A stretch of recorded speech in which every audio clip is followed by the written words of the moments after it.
Guys, all I can do is try and jump back in and try and pick up the shambles of where we were. I apologize. We get rug pulled by X.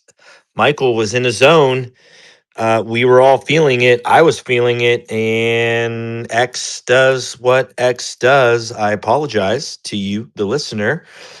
We deal with tech problems commonly. We celebrate when everything works, and we lament when it does not. I'll try to bring the folks back around. We were thoughtfully engaged in a conversation with Michael. Unfortunately, X rugged us. I got my boy FX for living back. Again, all I can do is apologize.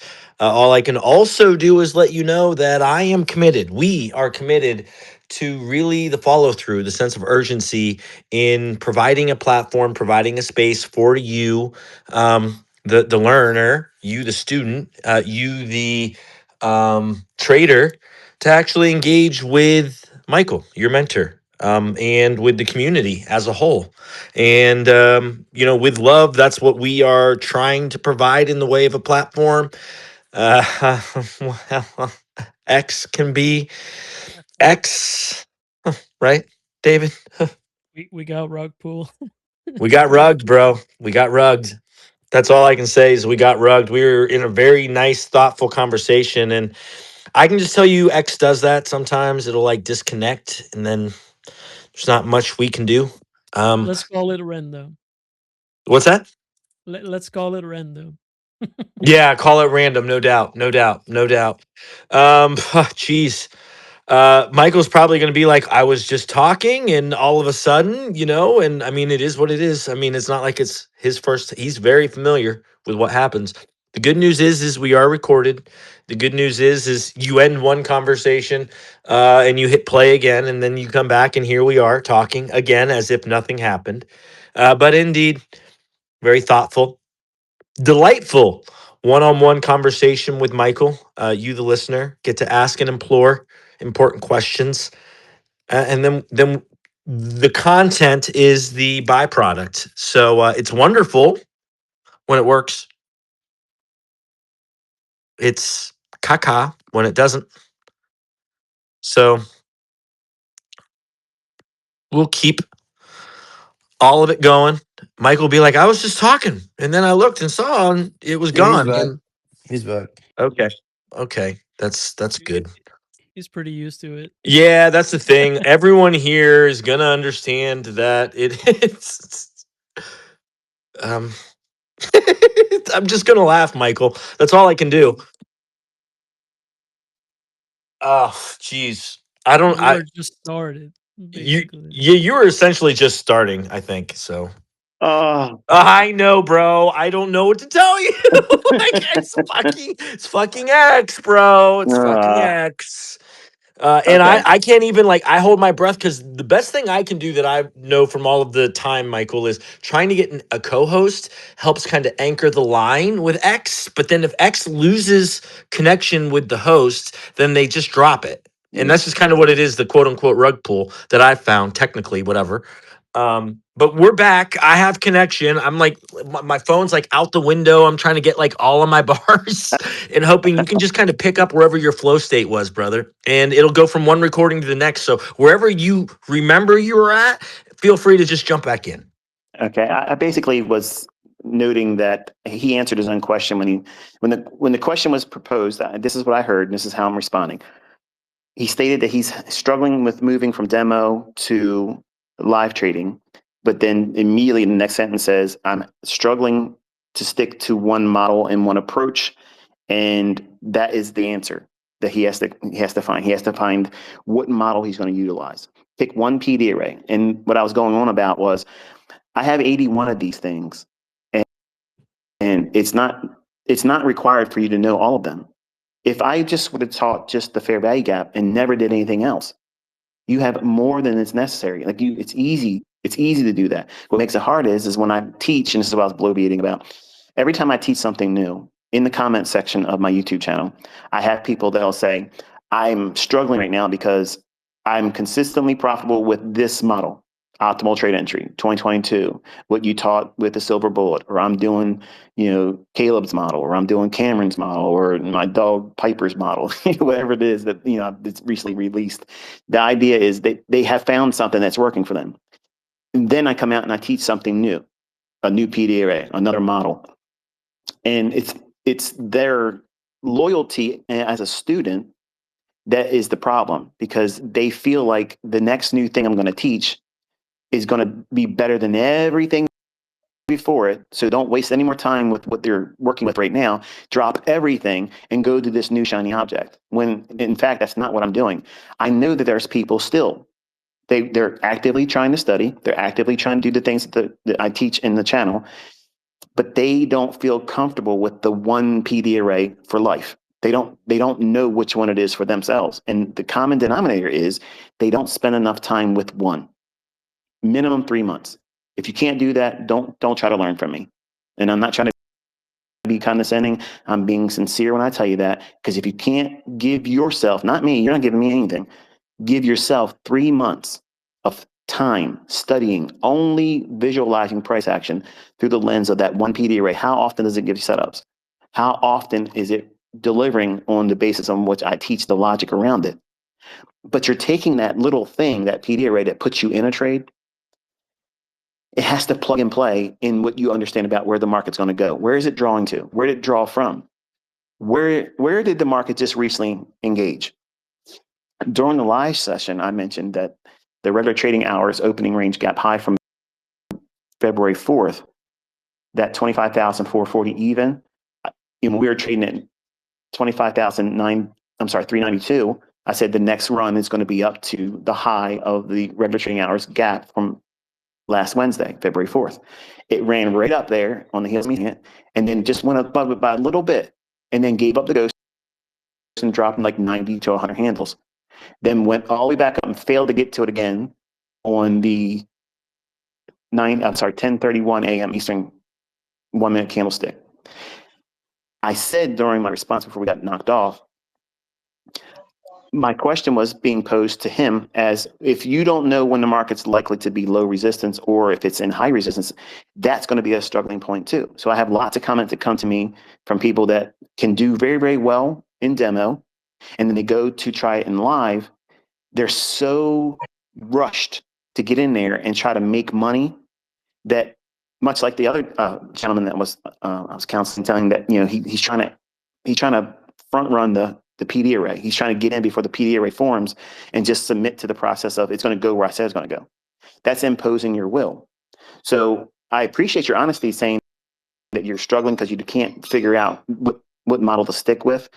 And that's going to always be a problem. If you don't stick to one thing and become a master of that one thing, you're not going to be consistent. You have to have a consistent approach of doing the same thing to get a baseline, and then find your problems. This problem is easy. You're not doing just one thing. So if you were questioned whether or not at 10:10 this morning, where it made the highs, and to where it is right now on a 1 minute chart for NASDAQ, would you consider that price action over the last 2 hours? Would that be low resistance or high resistance liquidity run conditions?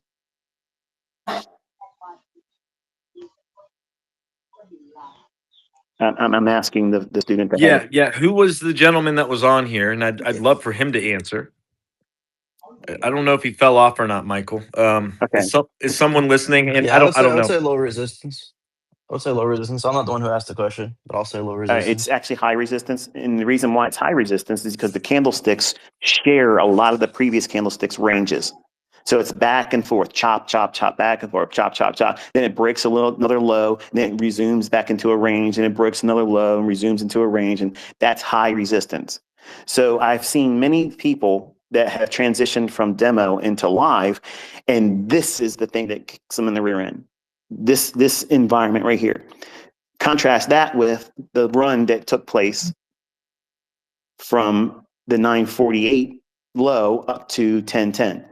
That was low resistance liquidity, where it's trying to get somewhere.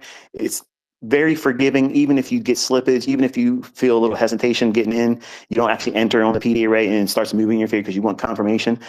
When you're in low resistance characteristics, It's very forgiving. When you are in high resistance liquidity run conditions, even if you are trading with the PD array, you can get smashed because it'll come back inside the range that you think that you're leaving, and your stop loss, because you want to be real tight and short on risk, it's very easily consuming you, and it'll beat you up, even when you're right on the direction. Where did the market come from? It came from that relative equal high opening range gap high level I had in the live stream. And then it traded all the way back down to where? Sweeping the low side or the sell side liquidity pool I mentioned during the live stream. So there's two levels there that were mentioned, but it's not that all these runs here I would not be participant in because it's high resistance. It's stacking the odds of you being in a move that's clean, efficiently delivered, going to be very easy to reward you with your risk by getting you to your targets. It's going to resist that. That's what makes it high resistance liquidity run conditions. It'll go where you think it's going to go, but it's going to take a whole lot longer time. It's like riding in a car with your kids, and they all want to know when you're going to get there, and you got 6-7 hours left, and the air conditioner just broke. It's terrible, and that's what it feels like trading in those environments. So I don't try to teach my students to try to trade in every environment. There's better times to do it, and if you don't have a model, if you don't know what you're looking for, if you haven't spent time with recognition between low resistance to high resistance conditions, all of these factors. So it's not like a one answer response that fixes it.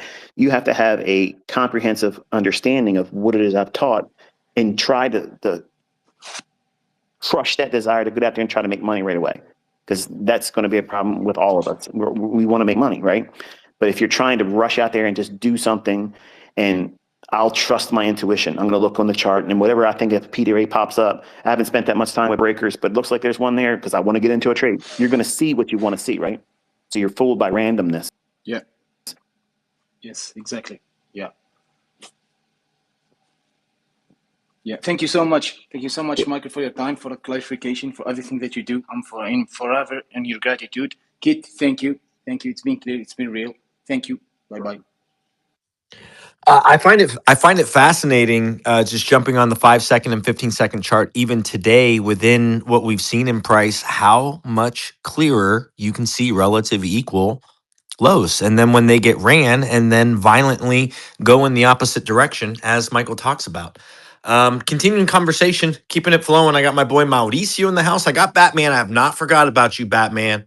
I've not forgot about you, buddy. Let's hit up Batman real quick first. We got Joey, we got Trader Adam here, we got Mauricio, we got a few more folks to kind of go over, keeping it salient to the conversation. Michael's here.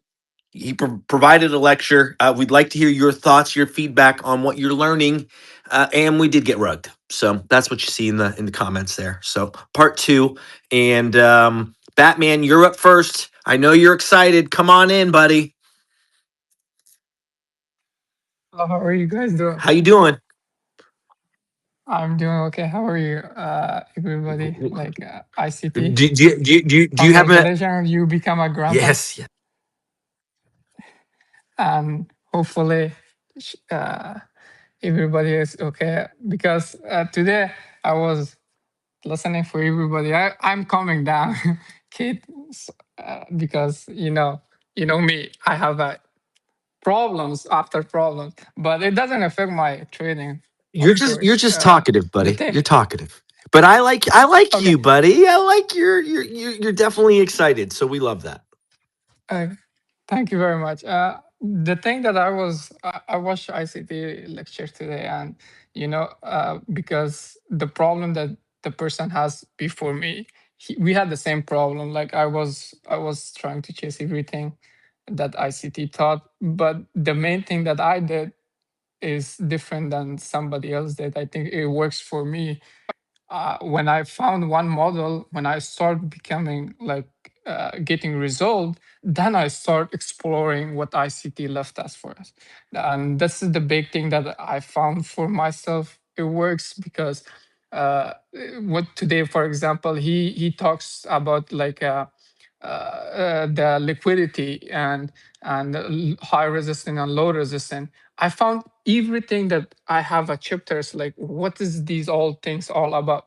When I entered the trade, so many people is chasing like which PD rate to enter, but for me is if I don't find for my first rule is if I don't find my stop loss where I have to put my stop loss doesn't take in, then I gonna enter. Like it's just like a reverse that I do. I want to protect my money, and that's why like I found the ways that ICT taught us like to put your stop loss.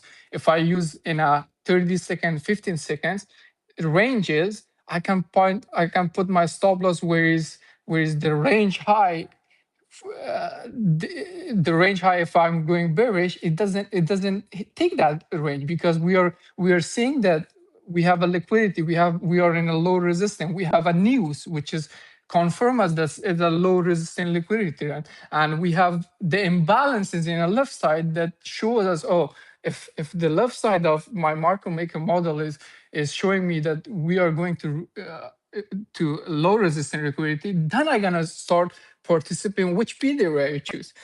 When we have a PD array, when ICT says like 15 second charge, 30 second charge give us a lot of opportunity, it doesn't mean like it gave us like we have to enter every hour. It gives you so when you found your higher time frame bias, then you're gonna when you try to enter, the 15 second and 30 second charts gives you a lot of PD array that doesn't show in higher time frame. Like for example, if we are taking the left side of the curve and we are going to bury it, we are going to take the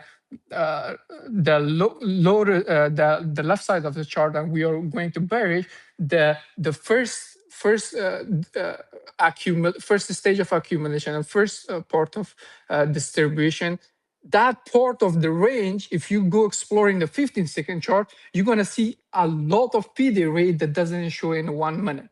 And that's why it's just like fascinates me that I have these opportunities. If so, for example, some people the other guy said, oh, when I'm trying to enter and the FVG doesn't hit, and do I have to chase? I'm not saying that you have to chase, but if you have the bias correct, the big problem is bias. If you have the bias correct and you know the target gonna hit, the 1 minute chart leave you a breakaway gap, but the 15 and 30 second chart give you opportunity to tag that FVG that doesn't breaks a 1 minute chart as a breakaway, but it gives you it comes back and hit that CB or BC, then you're gonna get it in 15 and 30 second chart, but you can't see it in 5 minutes or you can't see it in 1 minute.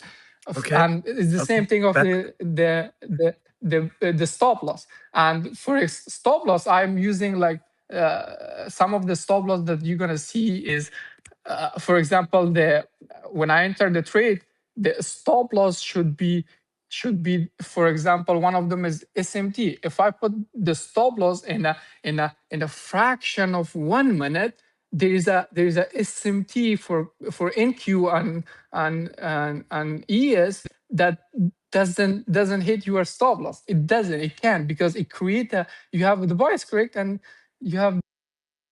And that's my boy Batman coming to us nonstop. Does not stop breathing. Will talk and talk and talk. Does not stop talking. My boy Batman in his house. We love you, buddy. That's. We've had you come up each and every time, so you know there's love, and you know we're trying. But you got to breathe. You got to interact, and you can't just talk, buddy. And I know you're trying. So with love.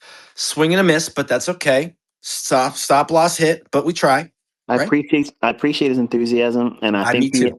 he appreciates the element of community, and he wants to feel plugged in. And I think it's admirable. I love that. That's why I like listening to all you guys talk.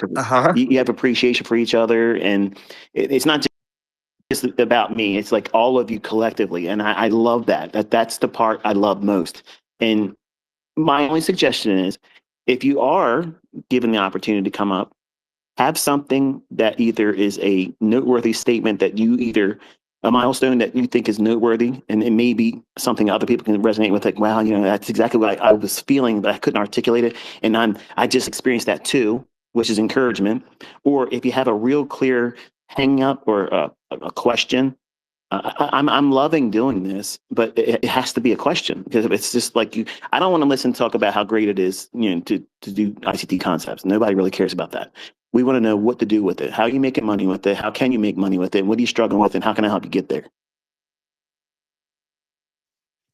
I got something to chime in on if I, everybody I, else is I done. I love it. I If I love it. can Real ask quick, a hold up, question, Adam. Real quick, 1 second. Batman, with love, I want one of you my to finish your thought, because I think Michael's giving you a hug here, and I want you to understand it's good. yeah. We like hearing from you, but pretty please, when we say be valuable, add What value, have something to engage or exchange with, because you come up and you just talk and you don't stop breathing, and then I have to interrupt you, and then that looks rude, and I'm not trying to be rude. Okay.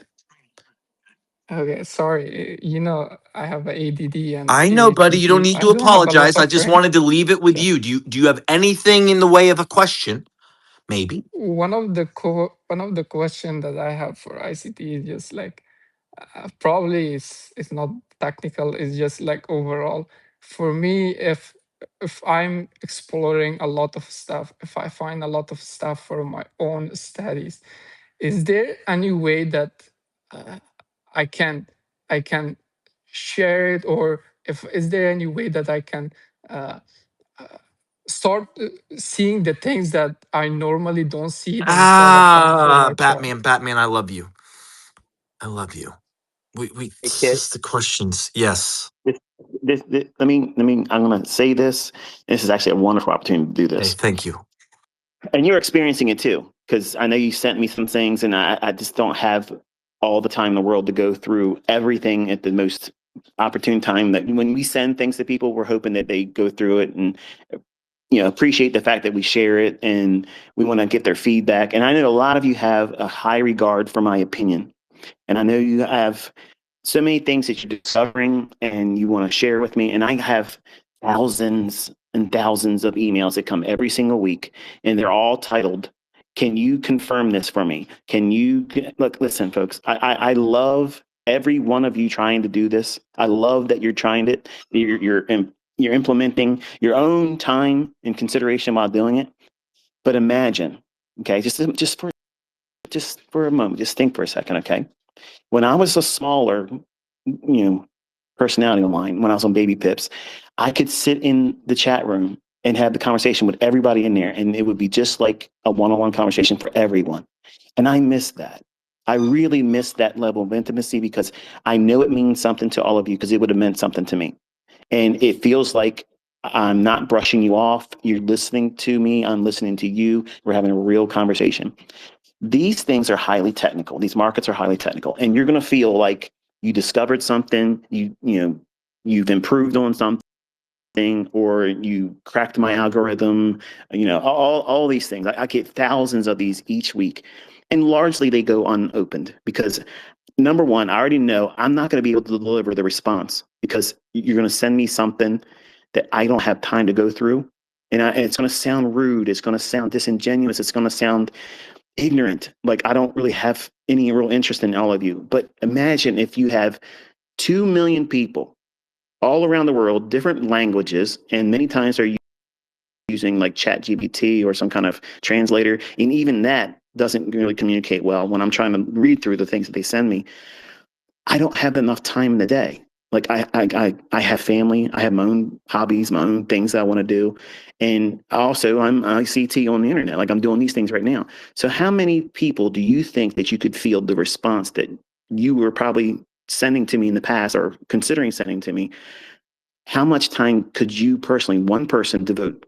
Because you're the brain trust now. I don't go to anybody and say, "Hey, look, I just got a question about this. What do you think I should say to them?" It's just me. So I don't have enough time to do it. And it's not because I have a lack of interest or desire. I would love nothing more. But I'm at a level now where there's so many people that reach out to me. I don't have the ability to have that same type of like connection. Like it's too many of you now, and it's something I miss personally. But this is why I do what I do. Like here, like I'm doing something because I like it, I enjoy it. But I know there's some of you that aren't going to get, because I got cussed out by a couple guys that you didn't stay on the stream long enough. I was going to ask you a question about this, that, and the other thing, and then I got to answer them, and it doesn't feel the same because they feel like I slighted them. So I'm damned if I do, and I'm damned if I don't. But I don't have the time to try to field everybody's model, to look at their trade. Did I do this right? What would you have done differently? Imagine that. Seriously, just imagine that. Imagine that being done to you. And you have your heart on your sleeve. You really want them to feel like you care, and that you want them to have the learning curve shortened by you. But you don't have the capacity, realistically, to answer everybody at the same time. And when you don't answer them and they don't get the response back, now you are a villain and they want to badmouth you. And that's where I've been caught in that for years now because of the growth of the community. So it's a good thing that more people know about what we're learning and engaging with, but it's not a good thing for me as the person that is kind of like the disseminator of the information. I'm caught behind a rock and a hard place. I can't do more than what I'm doing. My wife looks at me and says, "Look, why you spend so much time doing this?" She doesn't get it. I live this. Like this is my life. This is my whole thing. I wanted this when I was younger. I wanted this. You all have the benefit, not just because of me. I'm not the person or the thing that's bringing it together. It's the community that you're all working together. You're trying to build each other up. That's how it has to be. Because there's a lot of questions that a lot of my veteran students, Kit himself can answer majority of what comes by, questions that you're going to pose to me. I'm listening because if I hear something that isn't right, or if I hear something that I really feel passionate about it, I'm going to want to chime in. So if I get to someone and you talk and you say something and I don't respond, it's because number one, it's something I've already talked about and you probably haven't gotten to that video yet. And that's going to seem rude. And you want me to shorten your learning curve. If I did that for everybody, I would never get anything done. So I poured 3 decades of experience in the stuff I produce. I take my time with it. I care about what I say. I want you to learn it the right way, and there's no shortcuts. So to answer your response, I cannot take any information from you and go over it, spend time with a fine-tooth comb, and give you a pat on the back and say, you're on the right path or you're not on the right path. Because the results that you're going to get is going to dictate whether you're on the right path or not. If you're getting positive feedback, you're seeing progress, and your learning curve is shortening, you don't need me, you don't need Kit or anybody else in the community to tell you you're doing the right thing. You're seeing it. But if you do have situations where you're coming up with hardships or confusion, or you just need encouragement, that's what this is for. This is for that. Because I'm listening. I may not talk all the time, but I'm listening. And if it's something I don't want to address at the time, because I may be in the car with my wife and she's being forced to listen to this too, I may not be able to say anything. I may not be able to talk at the time, but I'll bring it up later on in the conversation, usually in the same week or so. So I hope that's fair. That's so reasonable, and I hope the listener is able to understand. Michael is engaged with Trader Roundup. He understands, you understand. He has for years now brought mentorship quality technical analysis to you and to us, the community. And he's given you an opportunity to engage with him. He is engaging with you. Now, we are, as adults in the room, asking for you to be mindful of how you blindly come up and utilize everyone's time. And we understand you're excited. We do. But we're all here to bring value, and really, really staying engaged with that is what we are imploring to you. All right. So with that said, I got my boy Mauricio, who was up here not too long ago, several weeks ago, Michael, and he gave a story, and I believe you might remember Mauricio, right? I'm not sure if you do, but I'd like you to, Mauricio, if you wanted to engage or if you had a question, pretty please feel free, jump in. Thank you, Kit. Good afternoon, Michael. My question is relates to what you were talking over the weekend, kind of like the silver situation and the commodity situation. And I wanted to pick your brain. I know that you're more hands off right now, but when you say that you're hands off, will you say that the concepts that we learn on the higher time frame will not be working due to the manipulation, so we shouldn't be studying the price action on silver?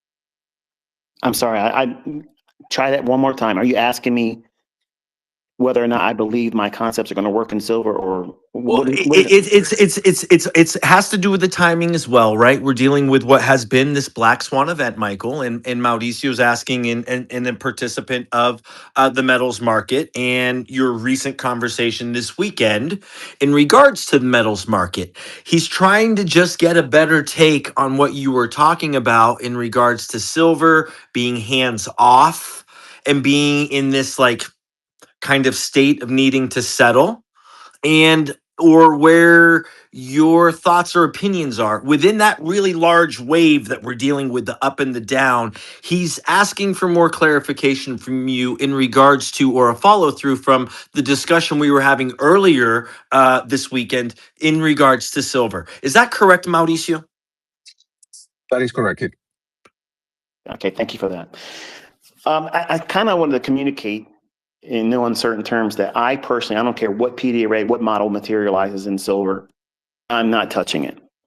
The reason why is because there is not enough physical silver for delivery. We had such a abrupt response above 120, $250,000 of movement per contract transpired over 48 hours.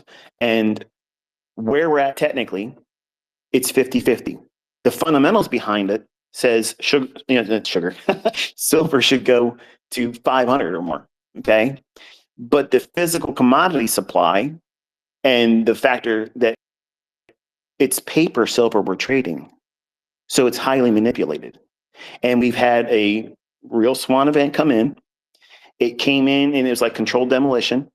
And where it's at right now, I personally would not feel comfortable taking on risk in silver. There's other markets to trade. And I understand that this thing could do something meteoric. It could just start blowing off and go higher and higher and higher. And it would be a move I'm not a part of. And I'm okay. I can live with that. I want you to know, as someone that's opinionated about these markets, I'm telling you that I am not going to come out later on down the road and say, now look at all the money I just made after the collapse in the silver market. I went and I bought it all up. I'm not in silver. I'm not buying it. I'm not shorting it, because right now where it's at, it's shaking its tail, waiting for me to get close enough. And when I get close enough to it, I know it's going to bite me. And it's not going to be a handshake where I'm saying, wow, it's a long time since I've seen you, go, good friend. It's going to be painful. I'm going to get hurt. So I'm trying to communicate in very strong ways that if you are going to trade it, just know that I'm not interested in it. I'm not touching it. I'm fearful of the risks that are associated with it right now, because there's so much underneath the surface that could be going on at the exchange level that I'm not comfortable assuming that risk. So that way no one can say, you hinted at, you nudged in your little text or your posts on X, or you said something that I took as a hint and I bought silver. You did not hear that from me. You did not hear that from me. I'm not trying to get in silver at all. I'm not shorting it. I'm not going long. I'm not trading the options. I'm not doing anything with it. I'm not touching it. So whatever it does from this point on, I'm interested in seeing what it does. But that collapse was, to me, the warning sign that, okay, I need to take a step back. Does it mean I'm never, ever, ever going to trade silver? No. It just means for right now, for the unforeseen future, I have to just observe it. And if things change, and I did this with Bitcoin years ago, I said, this is what I think it's going to do. This is what I think it's not going to do. Okay. And I said, these are the times I'm going to come out. I'll tell you when it's going to go to 20,000. I'll tell you when it's going to do this. I'll tell you when it's going to do that. I don't always talk about it. And I'm treating silver like a Bitcoin. It's going to be an event-driven commentary, something that's noteworthy, or I'm not going to talk about it. And I want everybody to understand that I'm not secretively trading. I'm not selling short. I'm not going long. I'm not doing any delta neutral trades. I'm not doing nothing with this. I'm not touching it. I think it's scary. I think people should realize the things that brokerage firms, even prop firms, yes, they're looking out for their best interest. They're looking into staying solvent. If all of the prop firms went bust, because everybody got lucky over leveraging in these markets, you would all be complaining about how they didn't do enough proper risk management to keep the business going. So you're all that are complaining right now, take a step back and realize that not only are they preserving themselves, but they're also by default preserving yourself too, because you know what you're willing to do in terms of risk. And there's just so much elevated, unrealistic measure of risk that's associated with the metals right now. It's ridiculous. And it's not worth it. How can I personally, with 34 years of experience, how can I sit here and tell you where the silver market's going to go with high degree of confidence, one way or the other, and what level it's going to go to next? I don't know. So if I'm telling you, in all honesty, I don't know what they're going to do with this market right now. I don't know. I'm actively interested in it. I personally am expecting a rug pull where they take it down below $50 by the time March contract settles. That's my personal belief. I'm okay with being wrong because I don't lose any money. But you now knowing that can come back to me later on and say, man, look at this. Silver went to 300. He was so wrong. ICT got it wrong again. And that's fun. Have fun with it. But I'm not going to lose sleep over risk. I'm not going to take a loss. But I think personally, they're doing another Hunt Brothers all over again in 1980. That's exactly what you're watching. And it ain't something that I felt comfortable looking at in hindsight moves, because I started trading in 1992. That was something that happened 12 years before I even started trading. I mean, I was only 8 years old when it happened. So I wasn't even thinking about the markets. But looking at old data, there wasn't anything in that move down that I would have looked at as a short, even today. So that's all I'm trying to communicate. I appreciate your question about it, and it gives me the opportunity to make a very clear response. So hopefully, if it was uncertain how I was referring to it over the weekend, it's pretty straightforward now.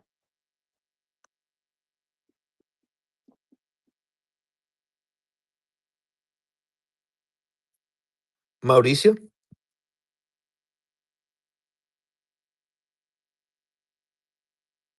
Can you hear him? I cannot. It says he's a listener for me. I don't know if that's just a glitch. X is undefeated, ladies and gentlemen. He fell off. We'll get him, but we'll see if I can't get him back on. Let me just find him real quick. I mean, we definitely understand what Michael's saying, and I just wanted Mauricio to see if Michael had followed up with his question, or if Yes. he had a follow up. If he had a follow up to that at all. No, my follow up will be just, he super clear, Michael. I've just been observing the price action on silver since the Sunday gap up, how it created the daily CB, and yesterday we closed over the daily CB, and now basically we're coming back down. So just observing the price action, and I would just want to have clarification on if our concepts on ICT will still apply during these times. But you were clear on your answers. Thank you. In response to that, I believe the next big moves are going to be in energies. So just keep your eye on crude oil. If you just look at what we've been doing, we basically cornered Venezuela, which is the largest oil supply in the world. And then now what are we doing with Iran? What do they got to do? If we take them out, we impose another puppet government in there.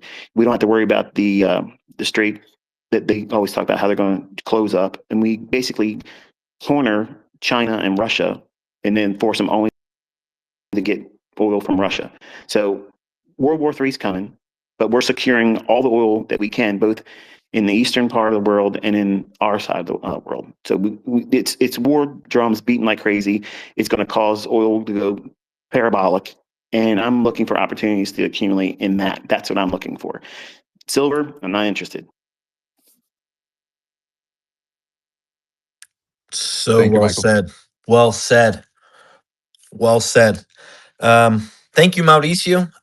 Great conversation. Trader Adam, I know you had your hand up, buddy, and I know you stepped in with a question. I'd love to invite you to the conversation. We got a few more folks here too. Pretty please. If you get a speaker tag, be succinct, be brief. And Michael, how much longer we got with you, brother?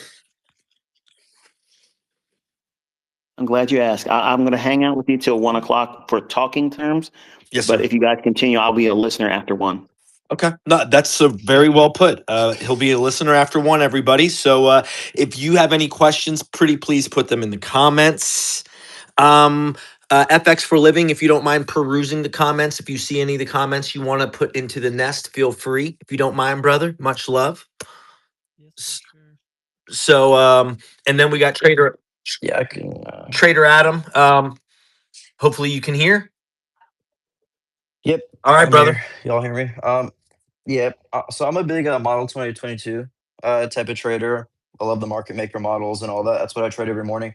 I took a trade today off the after taking out London's low, Asia's low, and then I'm looking for that inversion. Normally, I'm using the 5 minute for my inversions because, like, as the price has been so volatile lately, it's like a better confirmation for me to get that 5 minute inversion after the liquidity sweep. But I was watching the stream today that Michael had, and what I had noticed is basically like the real time trading hours, that high and low of the gap. Like because in longs today, I took longs at 9:52 a.m. and I'm targeting London's high today, and I made like 15K profit on that because I'm trading with a pretty decent large size. And then we reversed right off of that. What was that? That real time trading hours gap high. Regular And trading and hours. what Yeah, Regular trading. regular trading hours. I love re- that. He's the RTH, real my time, mistake. Yeah, regular. yeah, yeah. High five, buddy. It's all good. I mean, Regular. it's nice to flex how much money you make, but it's even a stronger flex to know what the R stands for. Go ahead. You right. You right. Regular trading hours. And we reverse wrapped that regular trading hours high. Uh, but I'm looking at that, and I went back testing a little bit, and I'm seeing how that's actually a great level to use for like a model 2022 type of, for the liquidity sweep. And that's like what I kind of got today from the live stream. I was also trading at the same time, so I didn't. It was like, it was kind of maybe I wasn't. I don't know if that's the correct assumption, but is that a valid level to use as the liquidity sweep to look for, that level to be swept and then the inversion? Uh, because like right now I'm using previous daily lows, highs. I'm using the session highs and lows. Should I also be looking at that real time trading hours high and low as a level for the liquidity sweep? Well, the regular Um, trading hours. and then an Okay, I thought inversion. you were done. I'm sorry. No. I am done. Yep. The You're good. regular trading hours gap from last Wednesday, we didn't explore that until overnight, last night, and this morning. So because it was left open over the last week, normally I've already counseled all of you to have your opening range gaps, keep them on a chart, some kind of workspace. Me, I'm old school. It's literally on a notepad, and it's me going back over the last 5, sometimes 7 trading days, and I'll look at where certain opening range gaps don't have the full delivery, both sides. In other words, if we created an opening range gap, if it never fills in at all, it just creates it and just drops away or rallies away from it. That's a level it's going to come back to. It's going to come back to it. And it may take weeks to get to it, but I am absolutely interested in it. Should we start gravitating towards it? Because it's going to be one of those moves that just is like a black hole. It just pulls it in like an event horizon. That was why it was salient today, because it hadn't been traded to at all. It formed, but did not get utilized at all since the 4th of last week. So every opening range gap, regular trading hours opening range gaps, whether they get filled in completely, back and forth, price action delivered, rebounded, and then trade away up above or below it, even though they've been utilized, we do not discard them. So they are you could trade a model just on that. Trade one relative equal high or relative equal low to the closest opening range gap, high or low, whatever the level is, it's closest to what you think in terms of your bias. That's your model. Drills.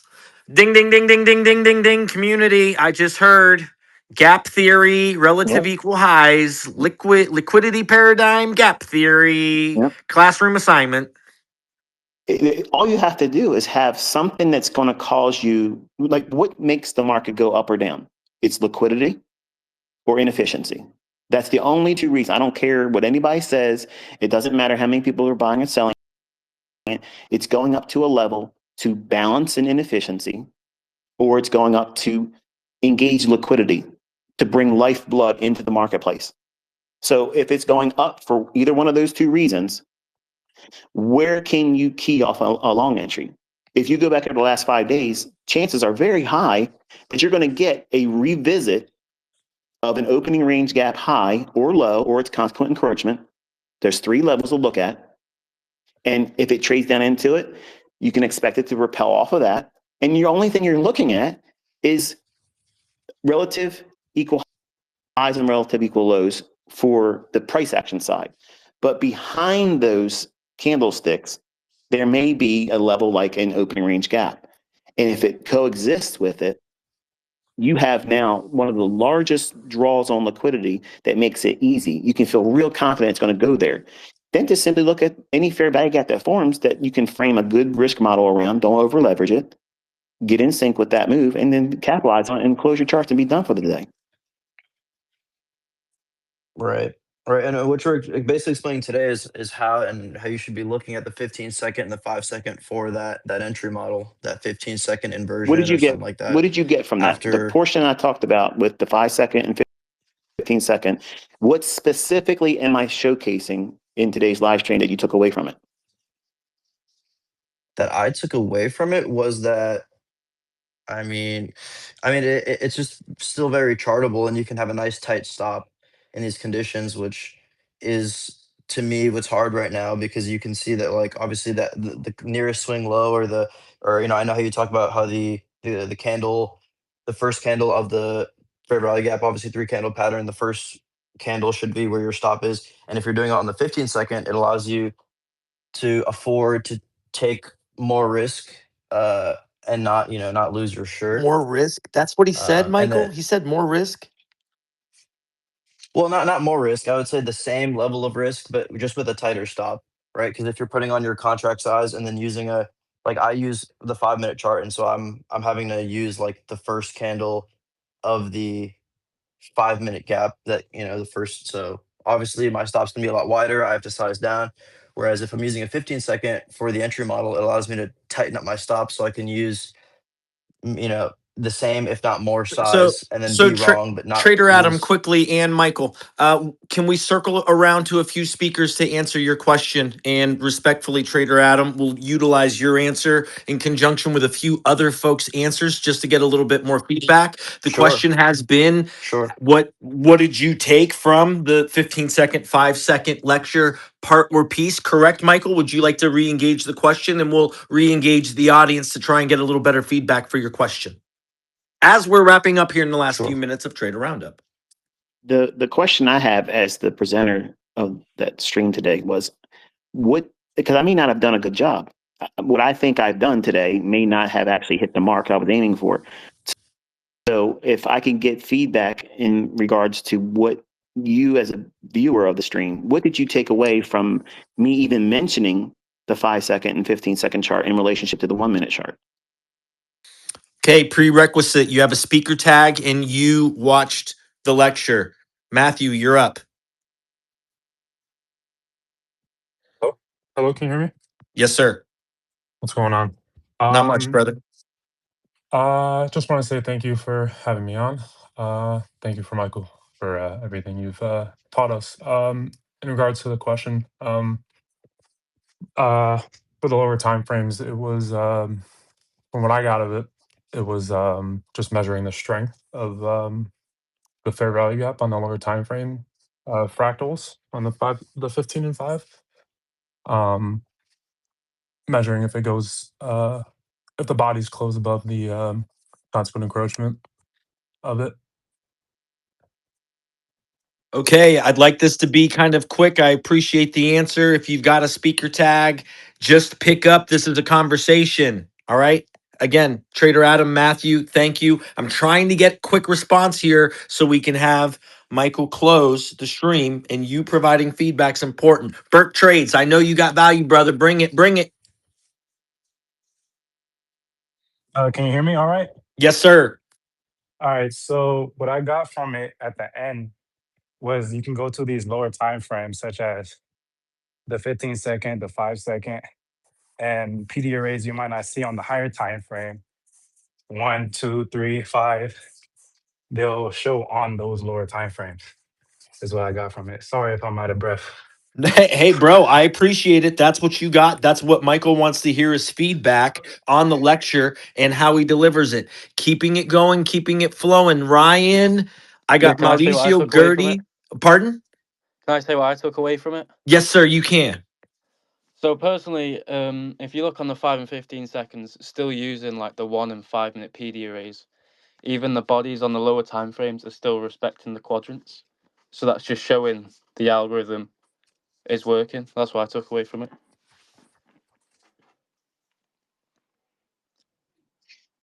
And I would say maybe who's also what I got from it was like, you have multiple opportunities to enter, like, for example, if we did invert a 5 minute for value gap after the liquidity sweep, the 15-second will offer you, many more entry opportunities, obviously.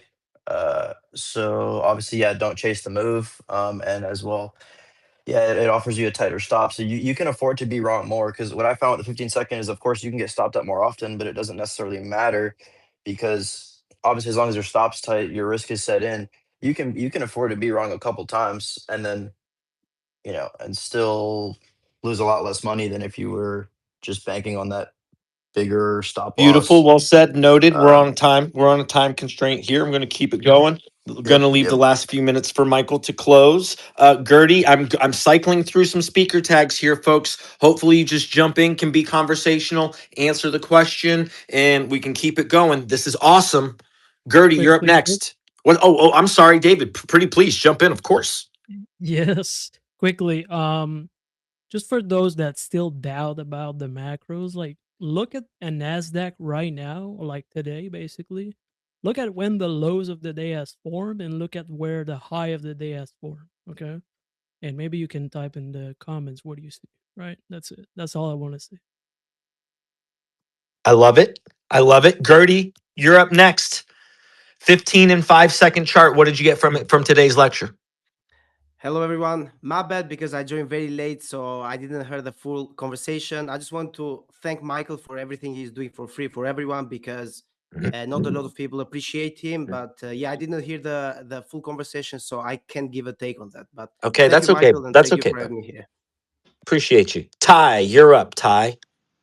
Hi, thank you guys. So what I got from it was in the smaller time frames, we have these fractals, right? So like we have the sell side and we have the buy side.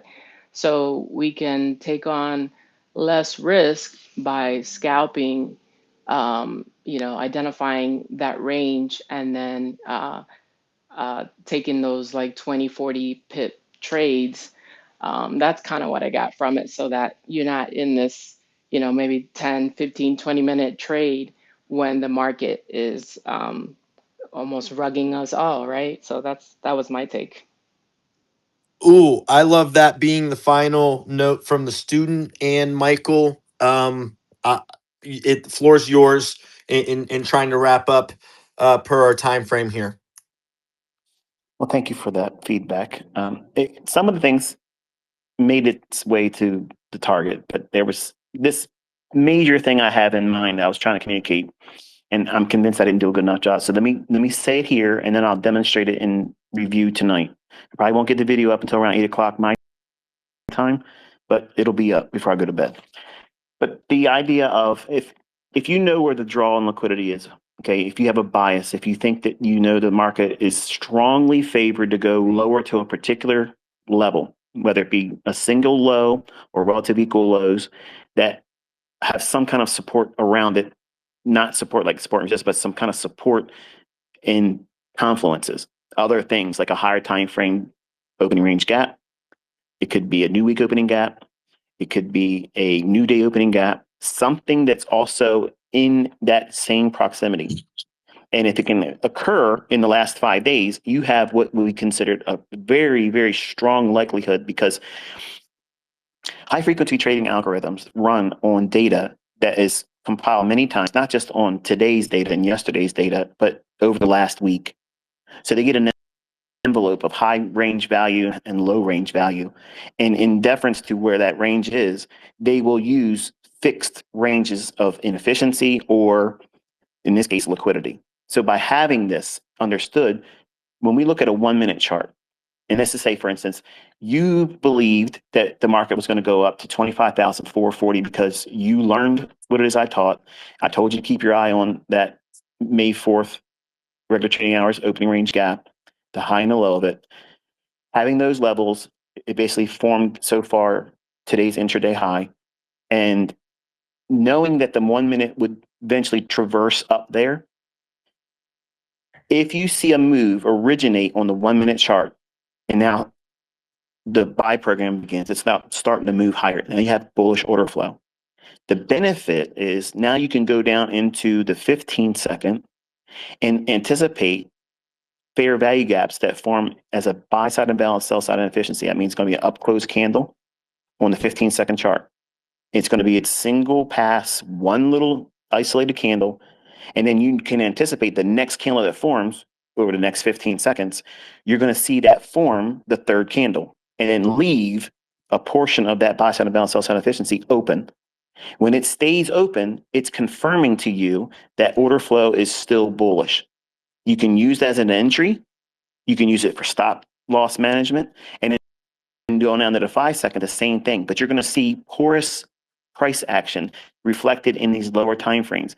On the 1 minute chart, if you look at what we've done since 10 o'clock to 12 o'clock noon Eastern time, the market did in fact drop, but look how much it went back and forth in the range that was created as it dropped. It kept going back and forth, but still steady dropping. That's high resistance. We don't want to trade in those environments. You can. I have students that have done it, but it's like running a marathon with somebody on your back. It's very, very difficult, and it spends a lot of mental capital.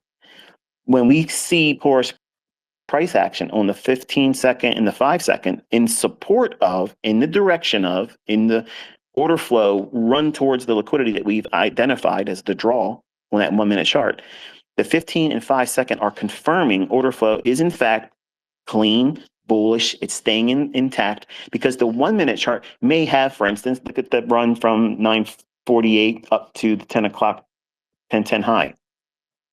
There's lots of inefficiencies that open on the 1 minute chart.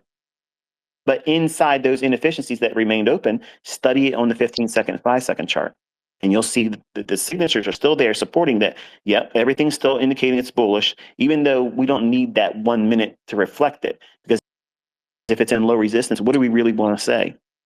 We want to say we're part of a run that the market's just ripping in our direction. We don't want to see a lot of give and take. We want to just, it's in a hurry to get there, which is why I teach you to look for low resistance liquidity run conditions where the market is in a fast paced hurry to get to your target, not because it's your target, because that's where it's going. By having a view and a constant reflection of the 15 second and the 5 second chart, not only are you able to manage risk appropriately, but it also affords you opportunities for you to go into pyramid and build your position up larger. Not that that's something you should strive for in the beginning, but over time, when you get better at knowing what you're doing, moving from one contract to two, you can use this approach to using the lower time frames to afford your new entries. And in stop management, you want to keep 3 PD arrays above your stop when you're long, and you want to keep 3 PD arrays below your stop when you're short.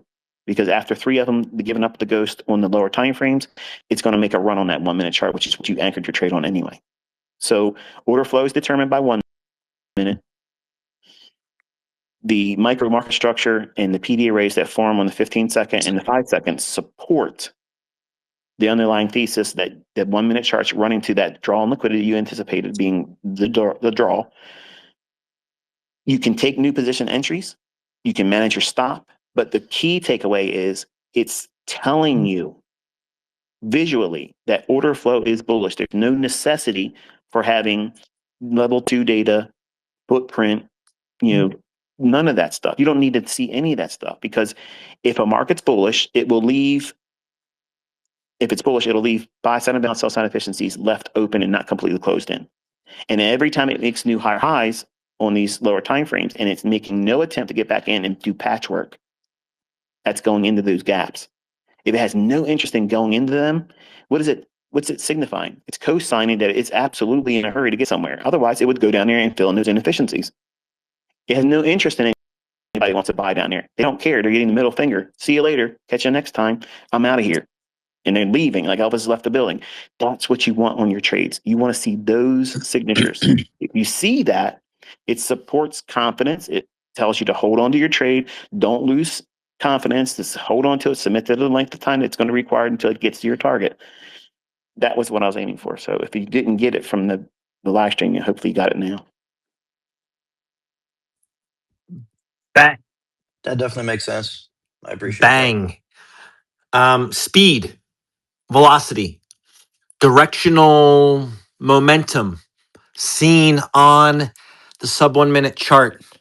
Michael is very clearly conveying to you where and how you can utilize the breadth of a candle within the sub 1 minute chart within these seconds time frames, where and how you can see directional momentum and bias left within the chart.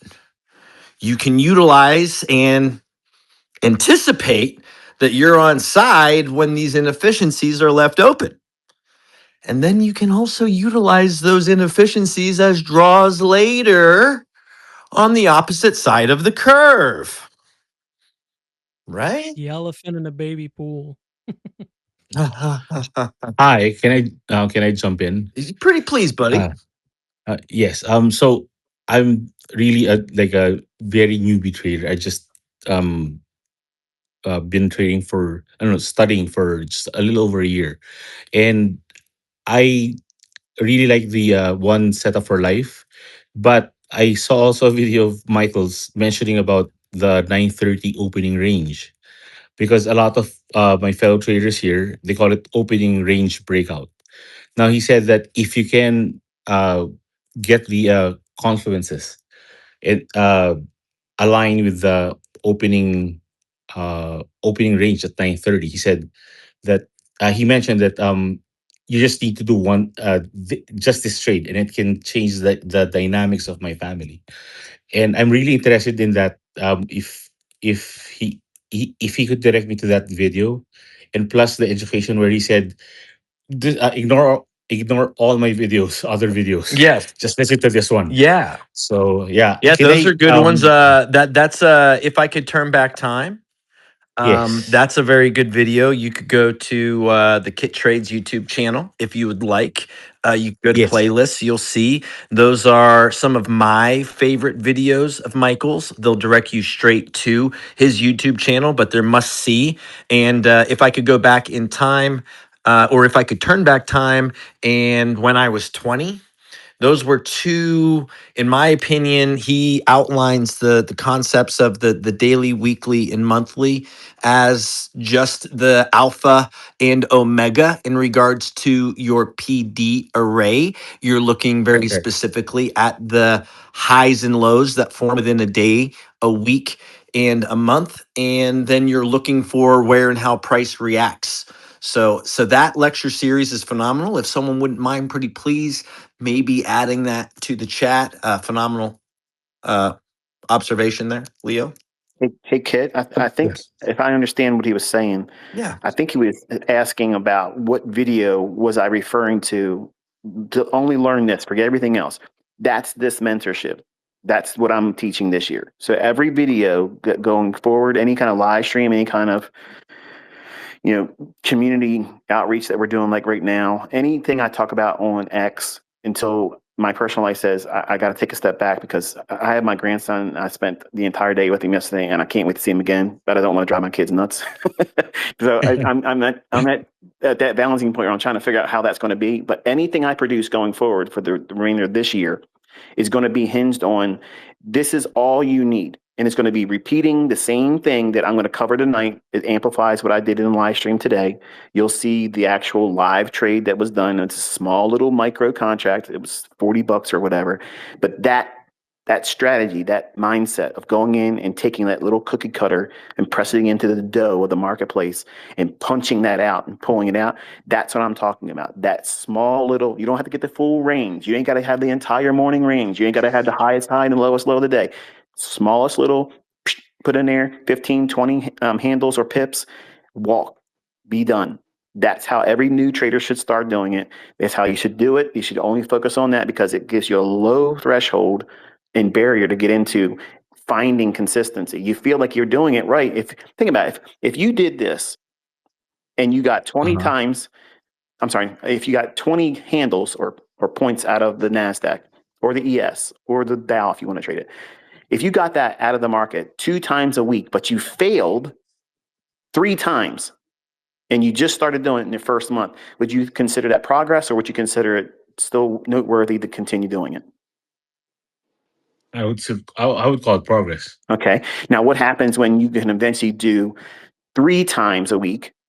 You don't get in a trade because it didn't fill you, but then you have a losing trade. Would you be ecstatic over that? Still, I mean, I would go for it.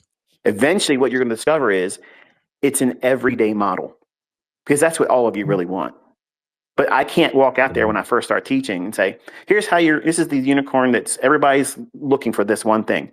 The one thing that works every single day, no matter what market environment you're in. I don't care if it's in seek and destroy or not.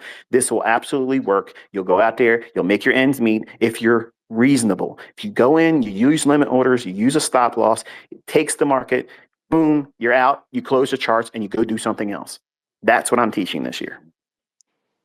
Actually, Michael, I was inspired by that. I was googling for one trade a month, just one trade, because I was inspired by what you said regarding if you could do this on the opening range at 9:30, it'll change the whole dynamic of my family. So I Can I ask, want to, like, what's a good living where you at? Like where you live, what is considered a good living on a weekly wage? oh, here it's $2,800 for a family of 4. I'm in Canada. Okay, so $2,000 Canadian a week is considered a good living. Yes. Oh, that's easy. You're gonna love this. The Yes, everyday actually. model this Yeah. year, the mentorship will be, I mean, I love that. The most salient, this is all you need. This is keeping it to like, I mean, ICT's kind of saying himself that this is like the distilled down version of the most concentrated dose of his teachings. So if you're new, you're going to get that concentrated, distilled dose. So that's why you got to Oh, stay wow. tuned. That's why you got to stay in, and him so much is engaging with us now and like this new layer. I mean, that should show you guys the sense of urgency that everyone has here. And Wow. you just need to not be a jerk on the chart.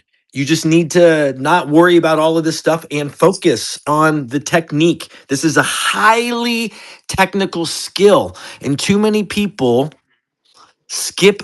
glance over how highly technical and how important it is to refine that high technical skill. If you have a very high value technical skill, is it something that you need to repeat often in order to refine and improve it?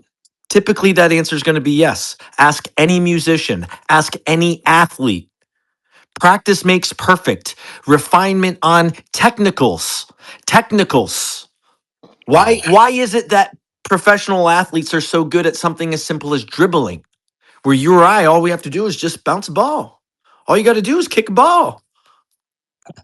Because it's Yeah. such a basic technical thing that when you're good at I mean, again, you're dealing with Michael here, and you literally have to be thinking about the same way a musician is trying to convey technical analysis, technique.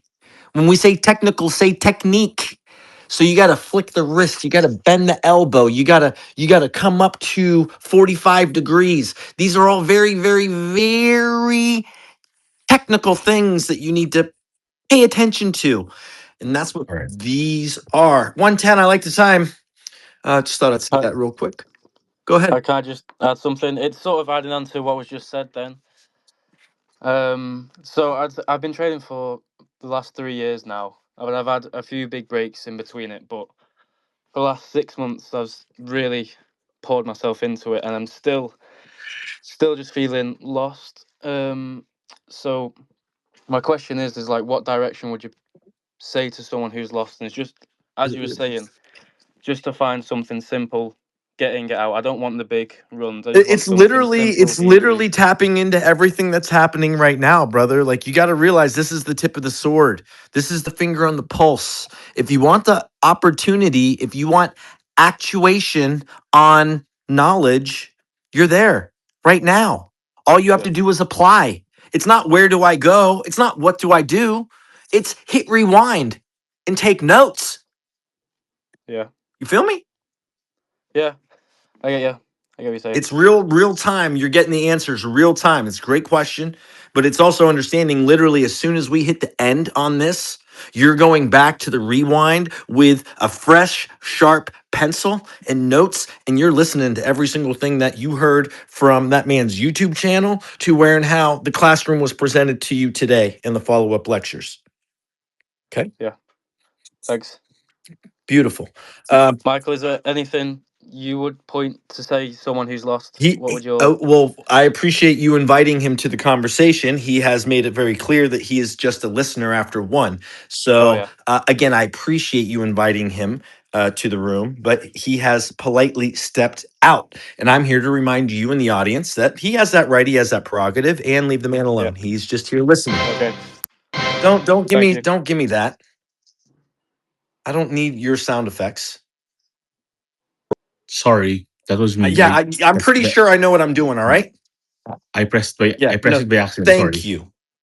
Thanks, Kip. It's just how not to sound cheesy, okay? We're adding value, not sounding cheesy. So, and I understand sometimes that's a mistake. I didn't mean to do it. Kit, you misunderstood. Kit, you jumped down my throat so quick. You should apologize. I get it. Guys, it's not easy doing this, all right? And some folks come up and do some just silly stuff. Mauricio Lago. Hey, how you doing, Keith? Pretty good, buddy. What do you got? You got some addition to the conversation here?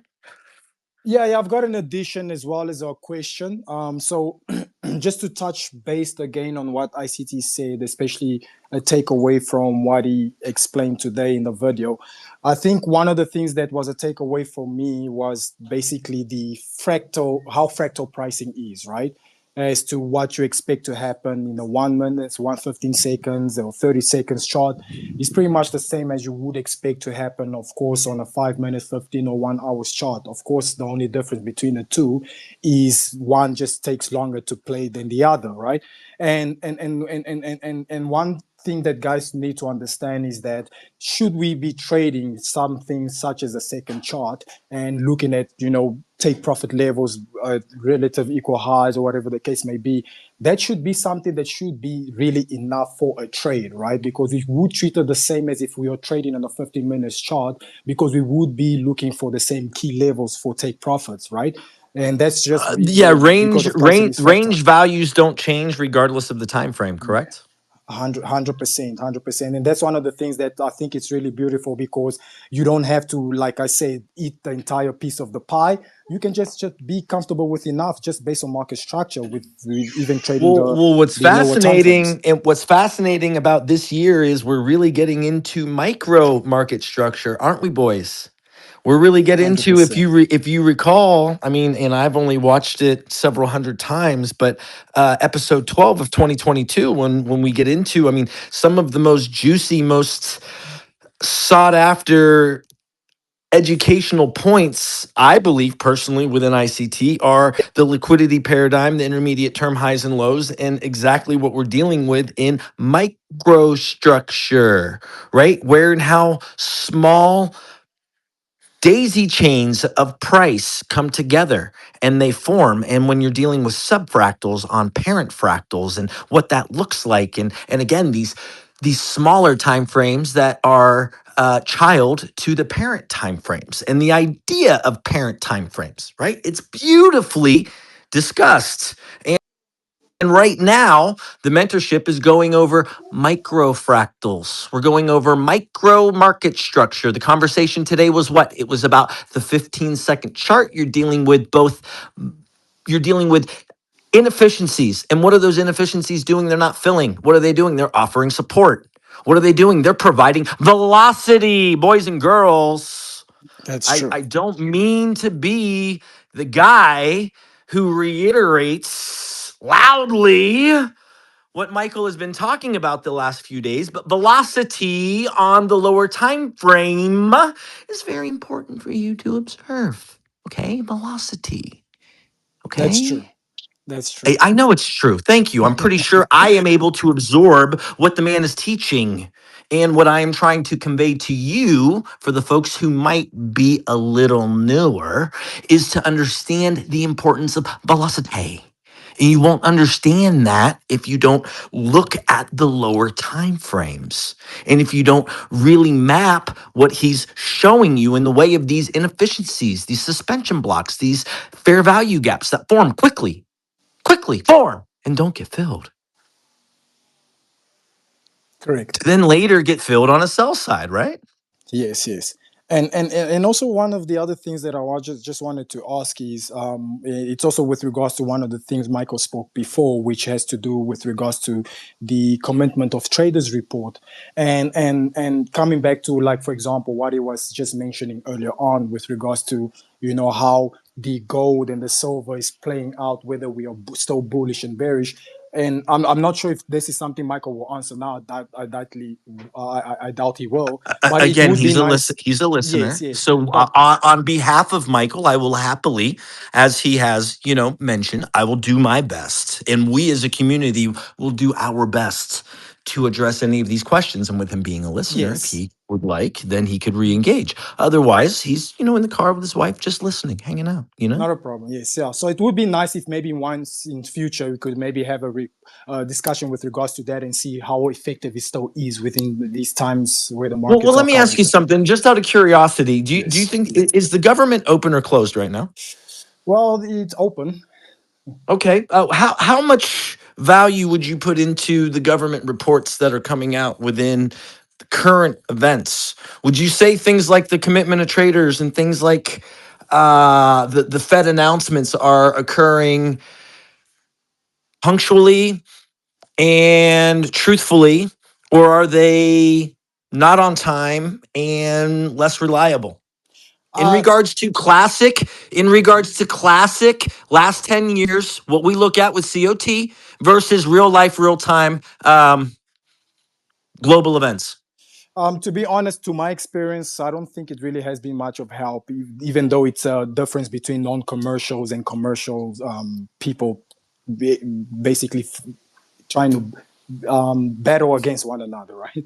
So I don't Well, see we're it as we're much. dealing with some. I mean, that is, of all the different concepts, we could say maybe the reporting that's coming from some of these institutions is delayed, and or maybe not something as traders we should be putting too much faith in. Maybe. Yeah, yeah. Well, I Maybe agree. it just has to do more with the time of the year and not the actual class, not the actual things that were discussed over a decade ago, 2 decades ago, 3 decades ago, and the importance of the commitment of traders, correct? We understand what it is Correct. classically, but we also understand the shit show that we're living right now, right? Yes, yes. Okay. I agree. So if it's not as big of a weighted confluence right now, then we also understand why. Fair? Yes, yes. Fair enough. I guess market structure still will always The remain the same. micro structure is where we're getting Microstructure, no. yes. We get market structure, but again, we're dealing with right now micro market structure, which is Micro. giving you the market in HD. You're able to see things on lower time frames that the average person can't see, that the average person isn't even looking for, that the average institutional participant is completely oblivious to. You, the small participant in the market, get to look at the smallest time frame and get to see things completely different in real time. in real In time. real time. And the whole Well, point in all of this is you don't need depth of market. You don't need volume profile. These things that have been borderline controversial, at least on the trends side of my feed, are exactly the points where and how Michael made these points, made these statements, and now he's showing you directly why he said what he said. Depth of market doesn't mean shit. You want to know why? Because you can't see the clarity in the market in high definition in real time, the way that he's explaining the breadth of a candle. His concepts are showing you how to read the breadth of a candle. Period. Hey, Kit. Yes, sir. On the topic of the commitment traders reports and the data that's coming out, let me ask Yes, you a sir. question. In vein of conspiratorial theory, imagine if the world were in fact very corrupt, and that's hard to imagine. But imagine a time when the markets, the world leadership is in a state of massive corruption. What benefit would it be to delay the data, make the data unavailable to the average person, while those in the circle of Nancy Pelosi type individuals, they can position themselves, I don't know, ahead of the silver collapse or ahead of another market that's getting ready to do something that clearly we could see coming if the commitment traders reports were released on a timely basis without interruption and we could trust the data. Do you see how that might be a potential for further corruption and greed? I assume so, because I guess it's something that they want us to see and not really based on real data or live data, seeing that the last report was only given at the 3rd of sometime last week on the 3rd. So I think They that makes more test to see sense. what they can get away with, right? And then they get away with it, and now what? Now we're lost. What was used to be a professional standard, which was given all the time, now there's just excuses for why they don't need to provide that information. All right. Yeah, no, I totally understand everything. Now, thank you so much for clearing that up, Kit, and as well as you, ICT. Thank you so much. Great transparency. I love it. Hey, yeah, David, do you got anything you want to add to the conversation? I mean, I love your thoughts and 2 cents. That's why you're here. I mean, I period. I love everything you do. So, any thoughts, or I know you're a little not as loud as me, so I want to give you the floor and see if you wanted to add anything at all, because you always add value. I wanted to make that point. Look at them relative lows get swept. Whew. Sorry, go ahead. Did you guys watch the high and the low of the day? Wow. I mean, we propagate a range through macros. That range gets left unmitigated, and then they come mitigate the range. So propagation and mitigation of ranges are, 2 things that we learn and that we trade. And I thought today, I don't want to leave it go unnoticed, but Michael talking at length about the importance of, at least in this room, the CE, the mean threshold, the midpoint. Man, oh man. If you guys only knew how important it is to study that, you can really, really do a lot within your own understanding of what the market is anticipating on doing, with just you understanding a range formation and price's relationship with the previous range is 50%. Because Michael's already taught, if we're bullish, what happens within a previous range? Where does price go? Does it want to go to the 50%? Does it want to go into discount? Or does it want to stay above 70%? Does it want to stay above the first quarter, within the quarter? We want to see order flow right there, maybe discount 61.8, but we want to see it level right around 70, 71, 72, and we want to see bullish order flow reaccumulate in the top quarter of a range so that it can continue distributing higher. And similarly, on the lower quarter, and these are things taught by Michael, but these are things that we reiterate within microstructure, within macro structure, microstructure. I love it. Francisco, you got anything you want to add? We're at 1:30. 1:25. I like the time. Hey everyone, hey Kit. I'm glad everyone's doing well. I hope you're doing well. If you're struggling, hopefully we can help a little bit. So I wanted to talk more about speed, and It's some of the so important. violence. It's so important. I've been doing. I haven't finished this, but I did a bit of like a. I've noticed a lot of wicks this March delivery contract. There's a lot of wigs. I'm seeing like a lot of drastic moves, and I've been staring at the charts uh, coherently, or a little more coherent, since 2023. So I've seen a full year at least of price movement, and this month really looks like ugly. Like a lot of wicks, a lot of big candles. And so I got like an Excel sheet of like 1 minute candles and looking at the highs and lows, kind of to measure like if I'm actually seeing more violence in this delivery contract, and I'm gonna compare it to like the readings I get on another delivery contract. For example, last one's December's. So that's a little study I'm doing with violence and speed. So yeah, I just wanted to touch a little more on that because Speed's a big deal. Michael talked about inefficiencies being left open on one side of the curve. On the 5 second, on the 15 second chart, you're looking for those volume imbalances, those gaps, those FEGs to form and then not be filled. And then when that happens, where on that specific chart, where could you map the previous equal highs or lows, and where and how quickly is price looking to go? V shape responses. uh, I know my boy Dodgy likes V's within his trades, and V's also uh, incur or in they imply speed. Typically a V stands for velocity, right? So a V is speed.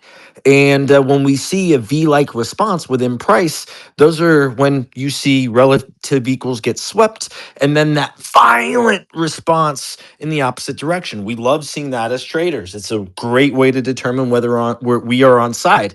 That is, again, something within the conversation today that Michael is presenting is speed, velocity on the chart. V shapes. Dodgy D, you want to jump in here, buddy? Add you to the convo. Yeah, what's up? I heard V shapes in my USA rate. He said V. How you doing, I buddy? know. I'm doing great. I had a great morning trading, so I'm just getting a tan now. Nice, nice. I was in your Discord a little earlier. I said hi. So Oh, you did? I didn't see that. yeah, no, you if you look in the comments, I said hi. But yeah, I mean, you seem to be bullish a little before I was. I wanted to see a little more of a sweep, but you put your stop a little different than mine. Would you say that your stops are to the specification of how inversions are taught?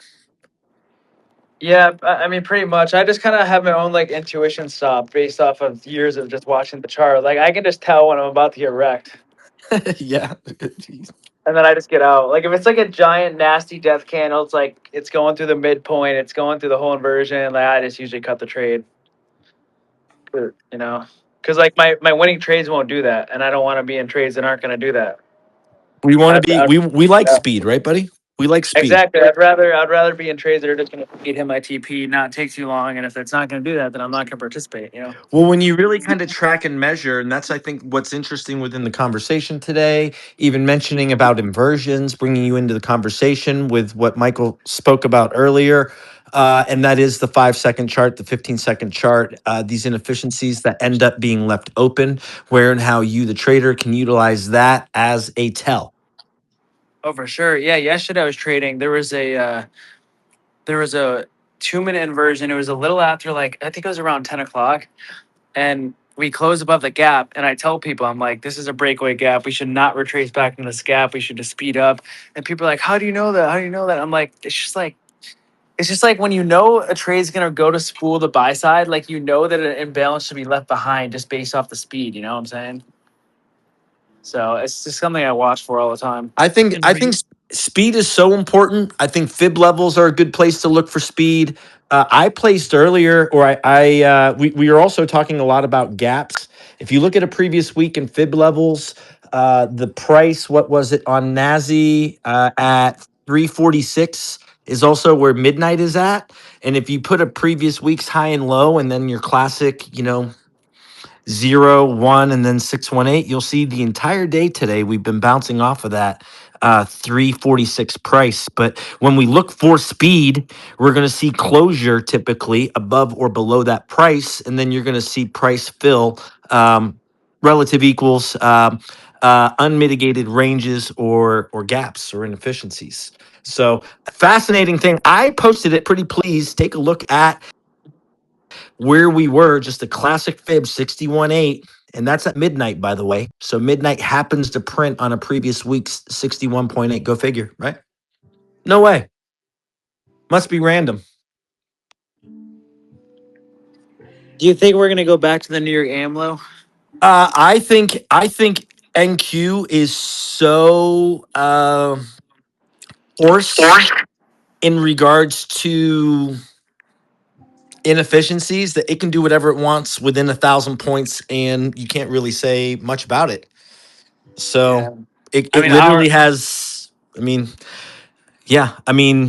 we're stuck between the weekly open and the monthly open coming off of the 61.8. So I personally, for the previous weeks, as I mentioned before, the 346 would act as my floor or ceiling, mate. So I'll be a bear when 46 is my ceiling, and I'll be a bull when 346 is my floor. So right now, 346 is my ceiling. So 618 is above us. So I'm really looking to see what equal lows we could be looking for. And I mean, we're also dealing with a lot of these, gaps, right? And we mentioned that before. There's a lot in the way of previous open ranges that we have propagated, but we have not mitigated. So I'd be looking for potentially the downside in that. yeah. I'm Yeah. So looking. I'm ultimately bearish, bro. Yeah. Yeah, I'm looking for the. I don't know if you. I'm looking for consequent encroachment of the hourly fair value gap, the bullish gap we formed yesterday at 10 a.m. We came close earlier, but we never hit it. So Right on. Right on. Right on. I mean, we've only moved 28% of our range, 191 points today, after we've been, explosively over the last 2 weeks in ranges that are averaging over 600 points. yeah. Do you So like? Question. tiding, Do you think February has already been better than January? Because I think it's been way better. Oh, it's been way better. It's more loose Yeah. I with these mean, gaps. bro, February hasn't even started yet. Do you I realize? I know, but mean, this week looks promising, man. I This mean, yeah, week no, looks this week looks promising. good. This whole month looks good. There's a lot. I mean, as we Yeah. progress and move on, we're just getting out of the yearly open, right? So Yeah. what do you like NQ a lot? That's all you Who, me? trade, right? Yeah, literally. I only trade on Q. I mean, I look for SMTs sometimes, but I hate SMTs, dude. If I know the draw and liquidity, an SMT is not going to get in the way of my draw and liquidity. SMT is a confusing factor, I think, I for know it's newer so confusing traders. for people. I Having know. having had to try to explain it to folks a lot, it ends up being one more element that ends up, instead of adding confluence or strength for a lot of folks, it can It just has become one more element confusion. of confusion. Yeah, And literally. that's where I think there's a lot of controversy around SMT too. Is that for some folks it adds to their conviction, and for other folks it adds to their confusion. So Yeah. I mean, it is what it is, but it makes sense. I mean, The controversial SMT. And SSMT. as Dude, well. it's dude, I know Hey, someone. I know one of my students who I obviously did I talk about inversions, and one of my students oh, have you ever found the SMT model? I'm like, bro, enough. We're not looking for that, I know. No, we're not looking for that. Yeah. I love this year's mentorship is all about making it easier, and all you need, boiling it down to the core fundamental standard operating procedures, the specifications, the if-then statements, the logical trees. It's already been explained. If you want to find out further information and knowledge, you literally just go back to the episode. You refer back to that month. You refer back to that series. Otherwise, you show up prepped, ready, and, taking notes. Yeah, man. So like that's why I wanted to talk about speed. Speed, That's why I I was trying. believe, is going to be part of the conversation. I mean, Michael's made it clear. At least I'm reading what he's saying today and what he's said. I believe speed and velocity are going to be elements, especially within the sub 1 minute chart. You're going to be able to see it again more so than you're going to see it on these higher time frames. You're not going to see speed on a 5 minute the way you're going to see speed on a 5 second. It's just not.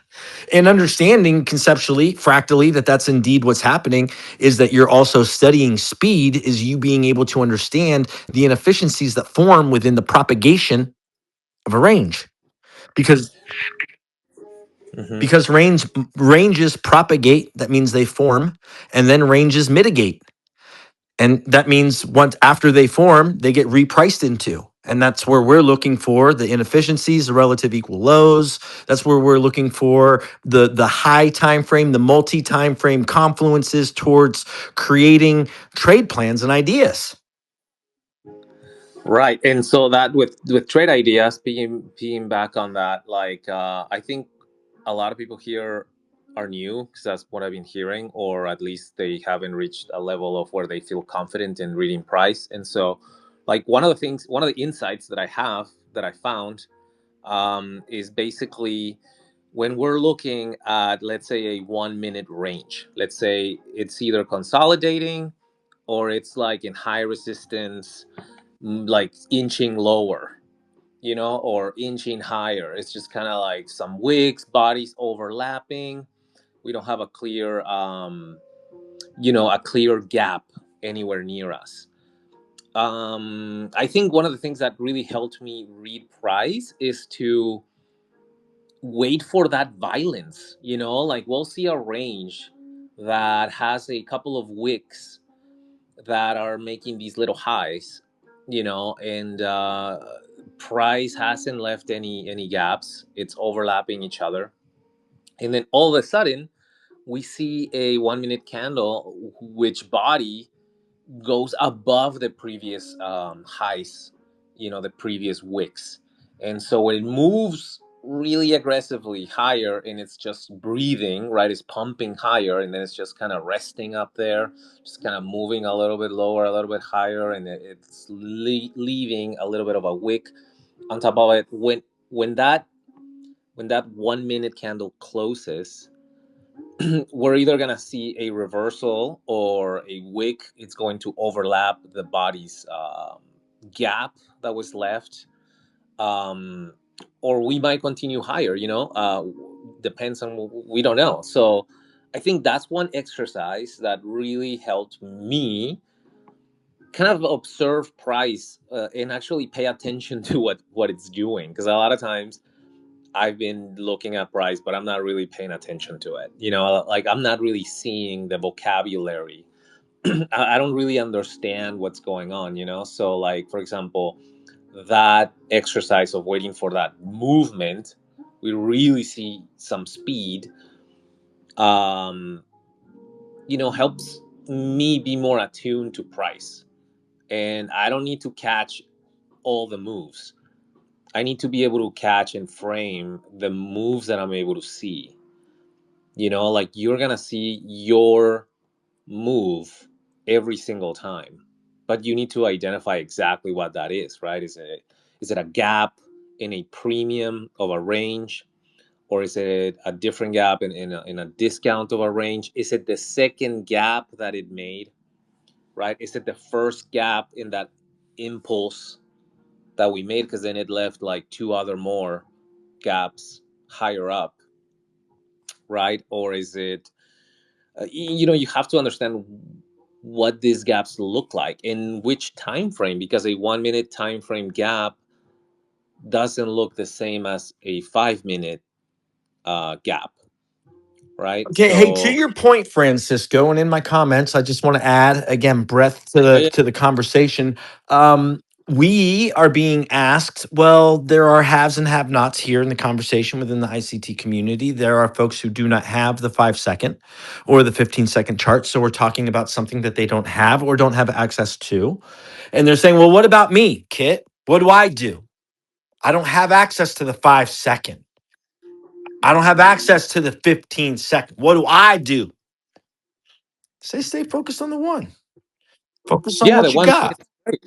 Yeah, Focus on what you got. I mean, I understand different folks don't always have access to the same thing, but what is being taught and what we're going over are, microstructure. So you're going to be able to look at microstructure within a 1-minute chart. That's what it is. I So, find it, if I could say one more thing, my yes, wife, sir. Yes, sir. Yes, sir. my wife had to ask for permission on this one. She's looking at me. How many more are you going to do of these? All right. So I heard what you just said about the lower sub 1 minute data. And I get this a lot in the YouTube channel comments too. They're like, I don't have that. I don't have that access. I'm trying to learn this for free and that's the other thing. So I think it's reasonable to say this, even though it won't feel reasonable receiving it if you're in this portion of the community. There's this misnomer that you can learn how to trade without any investment at all on your part. And I'm going to tell you, you can get to some measure of aptitude doing everything 100% free. But if you want all the advantages that I'm making available with the lectures I'm doing this year, you will have to avail yourself the 5 and 15-second data. And I don't care where you get it from. I don't have an affiliate with TradingView. I could be making money with them by telling you to do it. I declined it. And like I said, if you all doubt this, I will show you the screenshot. I will live log into TradingView and you can see that the person asked me if I wanted to do it. And I said, no, I don't do it. I don't ever do any kind of affiliates. But you don't necessarily need what I'm teaching this year. You don't need it because everybody else out there has been making money not using what I'm teaching this year. They don't even know what I'm teaching yet. And there's people making money all over the place doing stuff. They're trading 1-minute charts, they're trading 5-minute charts, and 1-hour charts, they're trading a daily chart. They're just using what they are comfortable with the resources they have. But if you're trying to make money, okay, think about what you're talking about going into the highest form of financial careers stemming around money, currency, and you want to do it with no costs, no investment on your part. You want everything for free. You want everything just to be the cost of your evaluation and then get rich. And I don't think that is a practical perspective. I don't think it's realistic. And if you are sincere about doing this, you will invest in yourself. You're not buying anything from me, okay? But you will invest in the tools and the resources that people that know what they're doing are illustrating. This is what we're getting the information from, the data. And it's your choice to avail yourself with it or not. It doesn't make a difference. But you don't need this to do well. But for the people that are sincere about it, they're going to make, whatever concession they have to get the resources, you're going to invest in it. It's not even that much money, man. I think if I'm not mistaken, I believe it is like $8 to get live data. yeah, And then I don't know what the platform costs are for it, but at some point you're going to have to make an investment in yourself. And that's a really good litmus test because if you've been pretending that you've been studying, if you've been pretending that I watched some videos, I did some journaling, you're going to know that you've been doing the research. I have students that have like PhD level like notebooks and I'm impressed by what they've done. I'm like, wow, this is crazy. Like, this is really, really good. It's better than I would have done if I was marking it all up and try to teach it just from the text perspective. But they have taken it serious. They took it upon themselves to say, hey, look, I'm worth this. So if I have to have a second job, if I have to sell certain things to afford, a couple months of this stuff to learn how to do it. Because once you know what you're doing with it, If it requires you to stop paying for it to save up money, make some changes in your life, then that's fine. Because it's like riding a bicycle. Once you know what it is that you're utilizing these timeframes for, it's for practice, first and foremost. But then you can transition into higher forms of precision, risk management, stop loss management. Everything will be enabled on a higher degree of precision with these lower timeframes. But if you don't know what you're doing, just because you have these lower timeframes, it's going to be the perfect excuse for a fool to get out there and say, well, there's a fair value gap. Let me buy that. Let me sell that. That's not what you're supposed to be using them for. Okay. That's why I waited this long to teach this stuff, because it would have been communicated erroneously by a new student or a new trader coming to me and saying, well, ICT said this is the only way to do it, and I'm going to trade it, and I lost a lot of money. There's lots of setups that fail because I'm looking for this, that, and the other thing, and not know what it is I'm teaching this year. Highly technical skills. That's what he's teaching you guys. And he's telling you a highly technical skill can be refined and enhanced on a lower time frame. Period. There's no arguing. There's no, but I can't. Okay, if you can't, then you can't. Okay. Find a way to invest in yourself. From a community standpoint, this year, it's really about refining your technical analysis. And you're doing that in high definition. You're learning it for free. The fact that you need to invest something into yourself, guys, it's just what it is. You have to invest in yourself. You have to invest in yourself, which is going to be time and energy first and foremost. We're all here for it. But then you're going to have to scratch up some change. And I know for some of you, you're going to be like, yeah, but Kit, you don't understand.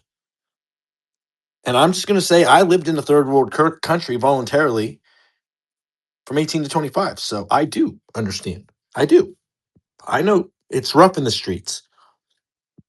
And I also know income disparity.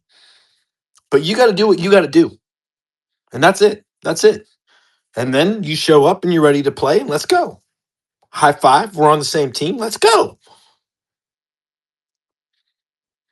So that's what it is. DeMarcus, you want to jump in here quickly? Guys, we're going to be wrapping up here ourselves here. We've been here a little bit. It's been a wonderful day. And I mean, 147, I like the prime. Just saying. I like the prime. Hey, what's up, kid? Can you hear me good, bro? Yes, sir, I can. We're going to go probably about, I think, 13 minutes. I'm going to be wrapping up here around 2 o'clock. Try my best, 13. I like that number, too. Go ahead. All right. Thank you. So I'll just say real quick, man. I know there was another guy on here earlier named Ryan, and he was talking about how he felt lost, and he said something. He gave me what I've been wanting to say. He set it up perfect. So I kind of had a similar story. I started trading back in 2020. Found profitability back then with retail. Then started learning smart money, and it was a struggle, has been a struggle to find profitability since I started back learning smart money. And I stopped trading about 2 years ago. Right, it was right around the time when the silver bullet first came out, when ICT first started teaching it, and I had just started working night shifts at my job, and it was too much for me. I kept missing the setups, and I was like, you know what, I'm gonna just take a break. Whenever I can get a better schedule, then I'll start back trading. Fast forward to July last year, I started back trading, and I went through some of ICT's 2024 live streams. I went through some of the 2025 live streams, and I've been listening to the podcast that he's done on here. I've been listening to those like every single day. And one of the things that I want to say that has helped me the most is to take the money out the way. Like, people, it's like when you're trying to learn this stuff, you cannot be on the funded account trying to learn this stuff. Like, yeah, you may have some hits here and there, but to really get it down, and this is coming from somebody who used to be profitable, you know, you gotta remove the money out the way. Back then, we used to pay like $500 for a 100K challenge. Now it's so cheap, you can get in these prop firms, and it really mess you up. So something that helped me is journaling. ICT talk about this all the time. I've been journaling all of my trades, and like the growth is crazy. Um, Also, I passed some funded accounts, seen some profits, wasn't able to withdraw them because I was too impulsive, right? I work at a casino, I don't gamble, but it being in that environment messes with my psychology, right? So I've been dealing with that lately, but I took a break, went back to it, go paper trade. You know what I'm saying? Paper trade it out until it gets boring and you having profitable weeks on the paper trade account. Like I feel like right now I'm at a confident spot to where okay, I'm ready to go ahead and get back in the funded account and reach profitability. And my confidence is there because I've been doing it on paper trades to the point to where it's been boring, right? And I just want to say to new people that's listening, take the money out the way. Like ICT is going live this whole year. Like it's crazy to me because when I first started learning, he wasn't going live, right? So to be able to have him going live is a blessing. Hop on, take notes, and paper trade until you know what your model is, you know what you're looking for, you know what time you're getting on the charts, and you know your risk tolerance, how much you're comfortable with risking in a trade, and stick it out until you get more comfortable to put real money at risk. And then what y'all are saying about being able to see the lower time frames, yes, make that investment. Make that investment because you'll be able to see way more setups happening on lower time frames. And if you journaling every trade that you take, that's another opportunity for you to learn and get better every day. So that's all I wanted to say. I know, we in the macro, you wanted to finish up before that. So appreciate y'all. He said we're in the macro. Right? I love that. We're all looking at the chart right now, right? No doubt, low key. I happen to be eating a sandwich, but Slick Rick and Ty the Fly guy, come on and jump up in here, guys. Yes, sir. How's everybody doing? Pretty good. Yourself? I'm okay. I'm okay. My name is Elliot. I appreciate being in the community. I've been studying ICT concepts. I think going my fifth year now. The market's definitely touched on some good topics just now. I do also want to just hop on that as well because the lower time frames, when you have the ability to watch them, you can train your eye, in reference to the higher time frames. And once you see what you're looking for over and over and over again, it just becomes like clockwork. But I did have a question regarding like the concept of the power of three. Ooh, I love the power of three. So do I. One of my favorites, one of my very favorites. So I typically like to start off on a higher time frame. I look at the weekly profile, daily profiles, the NWOGs, the NDOGs, all that good stuff. But when it comes to, anticipating a direction for the day and utilizing that method, sometimes it's hard to see when and where, if it's going to actually be a great expansion phase during London, or if it's going to be a consolidation day. So I was wondering, is there any way to kind of hone in on that a little bit more with accuracy, so so Okay, we can tell the difference? economic calendar weekly profile. What am I going to say about that, and where would I find it? What is it? Forexfactory.com. Forexfactory.com. Yep. And then on ICT's channel, what are we talking about? We're talking about core content, month 10, episodes 5 through 10, indices. We're talking about profiling, weekly profiling, price projecting. So we're going to find that core content month 9, right? Price projection. We're going to look in Core content month 12. Look at the high time frame. Kind of begin with the end in mind. So you're asking, how do we anticipate an accumulation? How do we anticipate these consolidations? Well, we look at the economic calendar. We look at where we are at within a month. We look at where we are at within a quarter. We look at where we are at within a week, right? And we're anticipating. I might not get the strongest distributions coming off of week one of fill in the blank month, like I might get on week 3 or 4, right? Right, right. Right?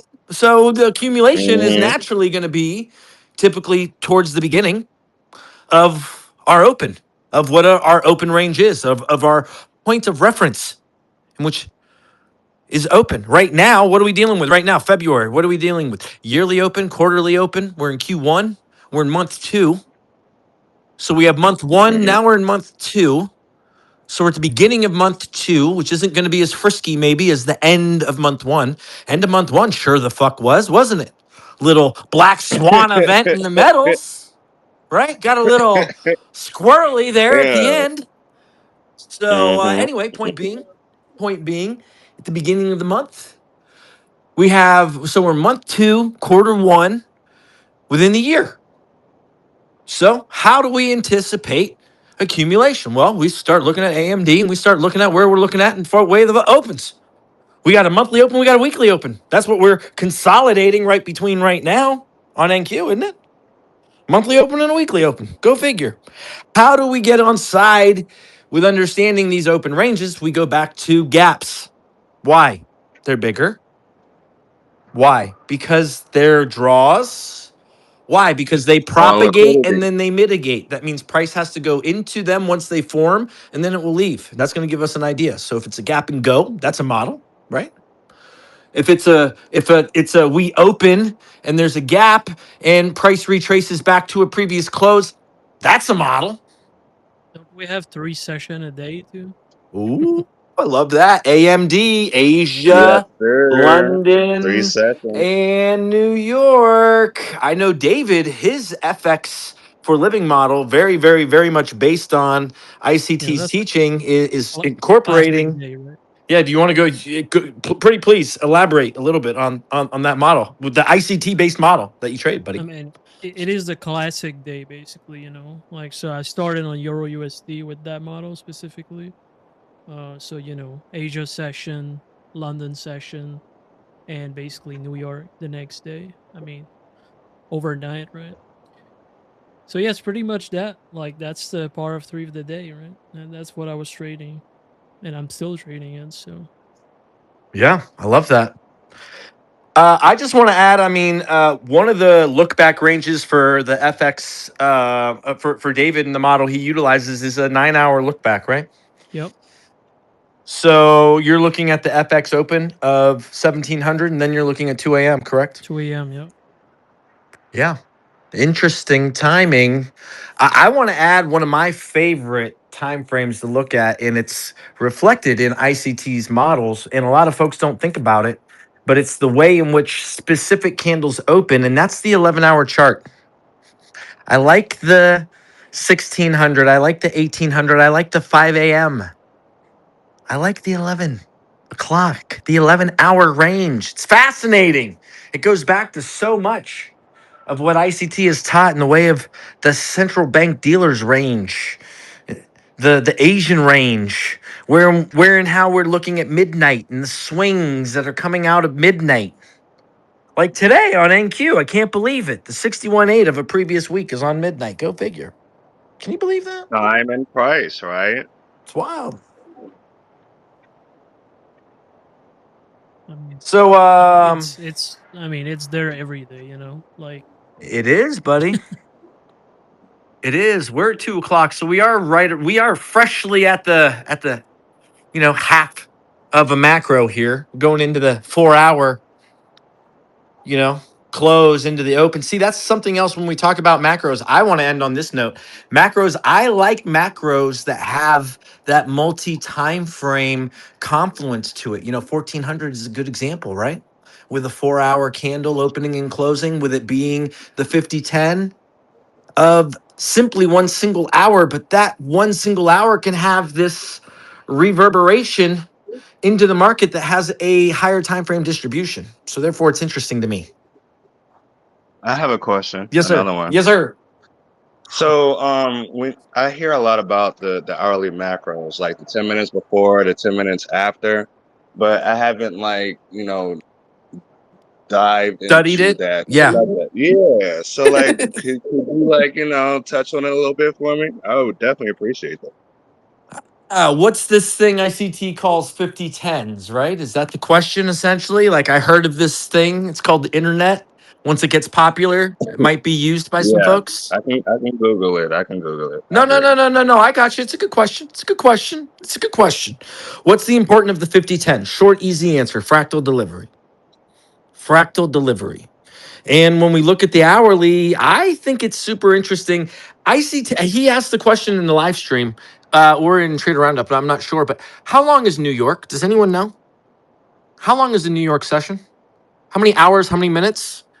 Michael asked the question earlier. I don't think there was an actual response. 390. Anybody? 6 90 hours? minutes, maybe? 6.5 hours? No, 390 minutes. So you're going from 9:30 to 4 o'clock, right? 1600. I know you guys got to do all that math because you guys think everything's on this H4 or H6, right? Who could possibly imagine the market opens and then it's actually 6.5 hours? It's 390 minutes, right? Isn't that wild? 390 minutes. That's how long New York is dictated from open to close. Because what's interesting is if you anchor that same 390 to say something like a 2 a.m., 6.5 hours, what do you get? 8:30. Interesting. What if we anchor at 4 o'clock a.m.? What if we anchor 6.5 hours? What do we get? 10:30. Interesting. So 6 hours, the magical, mysterious 6 hours. I'm here to tell you 6.5 is way more interesting. And New York tells you that, not me. How long it chooses to be open and closed tells you that, not me. It's just a very interesting observation when we look at ranges that are propagating, that are forming from specific times to other times. And then what's the 50%? And where's that at? And why would you want to trade from one side of a range to the other? Which is the whole conversation we're having. 202, I like the time. Very harmonic.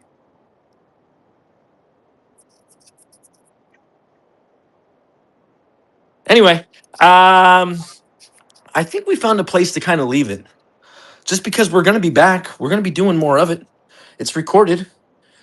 There's a lot here between episode 1 / rug pull to part 2, episode 2 of Trader Roundup today, and where and how, I mean, Michael is going out of his way to participate with you and engage with you and mentor you personally. If you come in with the right question and the right energy, you never know. You might get that response that, I mean, I'm pretty sure CR today is going to appreciate that mentorship he got. And anyone that goes back and listens to it's going to really value and appreciate it too. So with that said, we are going to leave it here, ladies and gentlemen, just because we know we're going to do it again. So pretty please share Trader Roundup. We have part 1 and part 2. Share it on your page. This is kind of like the secret gem. And folks have to go out of their way to find it. Trader Roundup is the Easter egg. And if you are not engaged with Trader Roundup, you're not going to know anything about the IFEG. You're not going to know about the second stage distribution. You're not going to know about macros. You're not going to get the clarity of lessons, the anticipated delivery of what was wanting to be said. And fortunately, Michael, gets to hear what you understood. So we get that sharpening of the sword, real time, the finger on the pulse. It doesn't get any better, ladies and gentlemen. So with that said, thank you for being here. Thank you, everybody, for your time. Thank you, Michael. Look for go to Kit Trades on YouTube. We're going to be pushing a lot more of the content there. And then also look here. It's going to be here. It never, ever goes away from here on X either. So be looking for it on the Kit Trades YouTube channel and or here on X. All right, everybody? David, thank you for co-hosting with me. I can't wait to Can see I you get again. 2 minutes, please? You can, Hamoudi, because you want to know why. Please, You can I get asked. 2 minutes? Yes, sir, you can. Because you asked, because we love you, and because high five, buddy. Nice to see you. Go ahead. Thank you so much. I have some questions to. I want to ask Michael. Uh, But okay, you realize he's I will not going to just come answer, to the right, point directly. Hamoudi? Right? You know he's might not answer, right? Anyway, I hope he. Okay, I The hope he will question will listen. be I here hope. for posterity's It's sake. Okay, go ahead. it's yes, yeah, okay, okay. In 2025, in last lectures, he mentioned that high probability fair value gap come on quadrant levels. Okay, and then in 2026, he said no matter what, always the inversion fair value gap will be low risk entry for smart money. After the total swoop, inversion fair value gap will be the low risk entry. Okay, now my question is the inversion fair value gap, the fair value gap come on quadrant levels can become itself inversion fair value gap, because inversion fair value gap is very powerful. You're imploring and inviting people to a conversation, and I'm not even sure the question. It Maybe you can reformulate the Yeah, question. I'm not sure anyone can answer that, Hamoudi. Thank you, David, for helping me add clarity there, because I don't think we understand, brother. Honestly. All right, no problem. I hope Michael will hear at that, and someday he will answer for that. No, but let's try and understand the question, brother, while you're here. The inversion fair value gap forming on the Look. quarterly. No, Just No, on the amplify the quadrant, question, yes, lines. on the On quadrant the levels, quadrant. Quarterly quadrant. I'm sorry. Go ahead. the yes, like any you grade any wick, or let's say opening gap have quadrant levels, right? Yep. And the first presented fair value gap become on, let's say, upper quadrant level. It can become itself inversion, because inversion fair value gap is always low risk probability entry for smart money after total soup, after model 2022. Model 2022 can be standard fair value gap, but for inversion fair value gap form on quadrant level, it can breach to upside and make it inversion fair value gap, because the quadrant level fair value gap is very powerful, like high probability David, fair value do gap. you understand? I mean, he is definitely trying to ask the question. I don't understand what he's asking. I I think it's don't. better. I just think it needs to be formulated different way. Like, but I don't understand as well. Like, d- in my opinion, I think he's This is asking like if the he first. mentioned, I'll tell you, he lectured this in 2025 second last video, and then 2026 in the beginning videos he said no matter what, the inversion fair value To gap will be say always the way your low verb, risk entry. no matter what and always are not things that Michael says. Okay, he doesn't say no matter what and always. So you stating that that's what he says, you're incorrect. He does not state that the market is always going to do. Those are not the words he uses. So you're putting words in Michael's mouth in which you want a response from. He does not state that. No, I'm not saying that. I'm stating behalf of him. I just want to ask this: is Okay, that I the get it. I quadrant level understand fair value gap language. is I always high understand the language probability is for a value? challenge, so that's fair. Do me a favor, Hamoudi. Jump in Yeah. my DMs and ask the questions because we've ran out of time today, boys Yeah. and girls. Damn it. Yeah, I know, right? All right. Okay. Thank you. Okay, I got a question real quick. Technical, if we got Thank you. Okay, 10 more all minutes. right. That's no problem. I don't mind. If we got some technical questions, and there are folks here, if you can be salient, on point to the topic, then that's fine. I just don't want to get short with some of these questions. That's ending. It's just not. It's not it. Definitely, man. Slick Rick here from Miami, 2024 mentorship, loving it. Mechanical. I'm actually teaching it to a couple of my friends. I've only been studying for about a year, but fighting the demons of psychology, but still seeing the progress. My question is in regards to, and I know it has been asked a lot of times, Michael's probably going to laugh, but in respect to the settlement and the contract change buttons, I'm having a little bit of confusion sometimes where I'll switch it to find the bigger gap, like he instructed us, but then you know I'll go back and then the highs and lows are different, and then I get confused. Is there any way, or is there any advice you can give me in reference to that? Like how do you align the changing of those settings to not confuse you, I guess? Because for example, you'll find a suspension block and then you'll hit the contract adjustment button, and then all the highs and lows will change. So I'm just finding a little bit of confusion in that, and if I can get some clarity on that, that would be great. On the continuous contract or on the monthly contract? I'm sorry? On the monthly contract or on the On the continuous contract? well, I'm on the daily chart usually, and then And it's Q1? yeah, NQ1, yeah. Yeah. You know how the highs and lows change when you hit the B adjust, and then when you click in the settlement, the gap sizes change significantly. So I just wanted to know how to navigate that in reference to not getting confused, because ICT noted a low recently, and I had the B adjust button pressed, and I couldn't understand why he noted that low, and then I changed back, and I was like, oh, he's talking about that low. So like, how do we not get confused with the switching back and forth between the buttons? Are you on extended hour or electronic hour? So let's say you're using On the NQ1. daily, so there is no that doesn't exist on the daily. I don't know if Kit can chime in on this, maybe.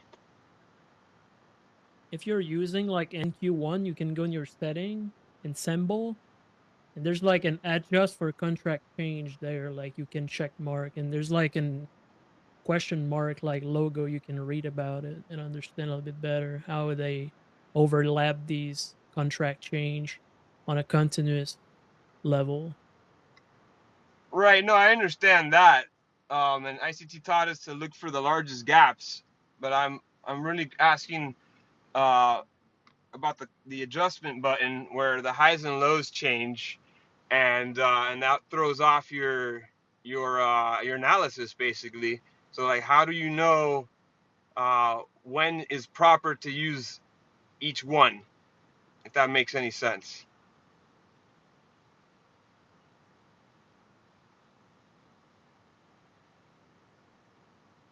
Maybe not. I don't know.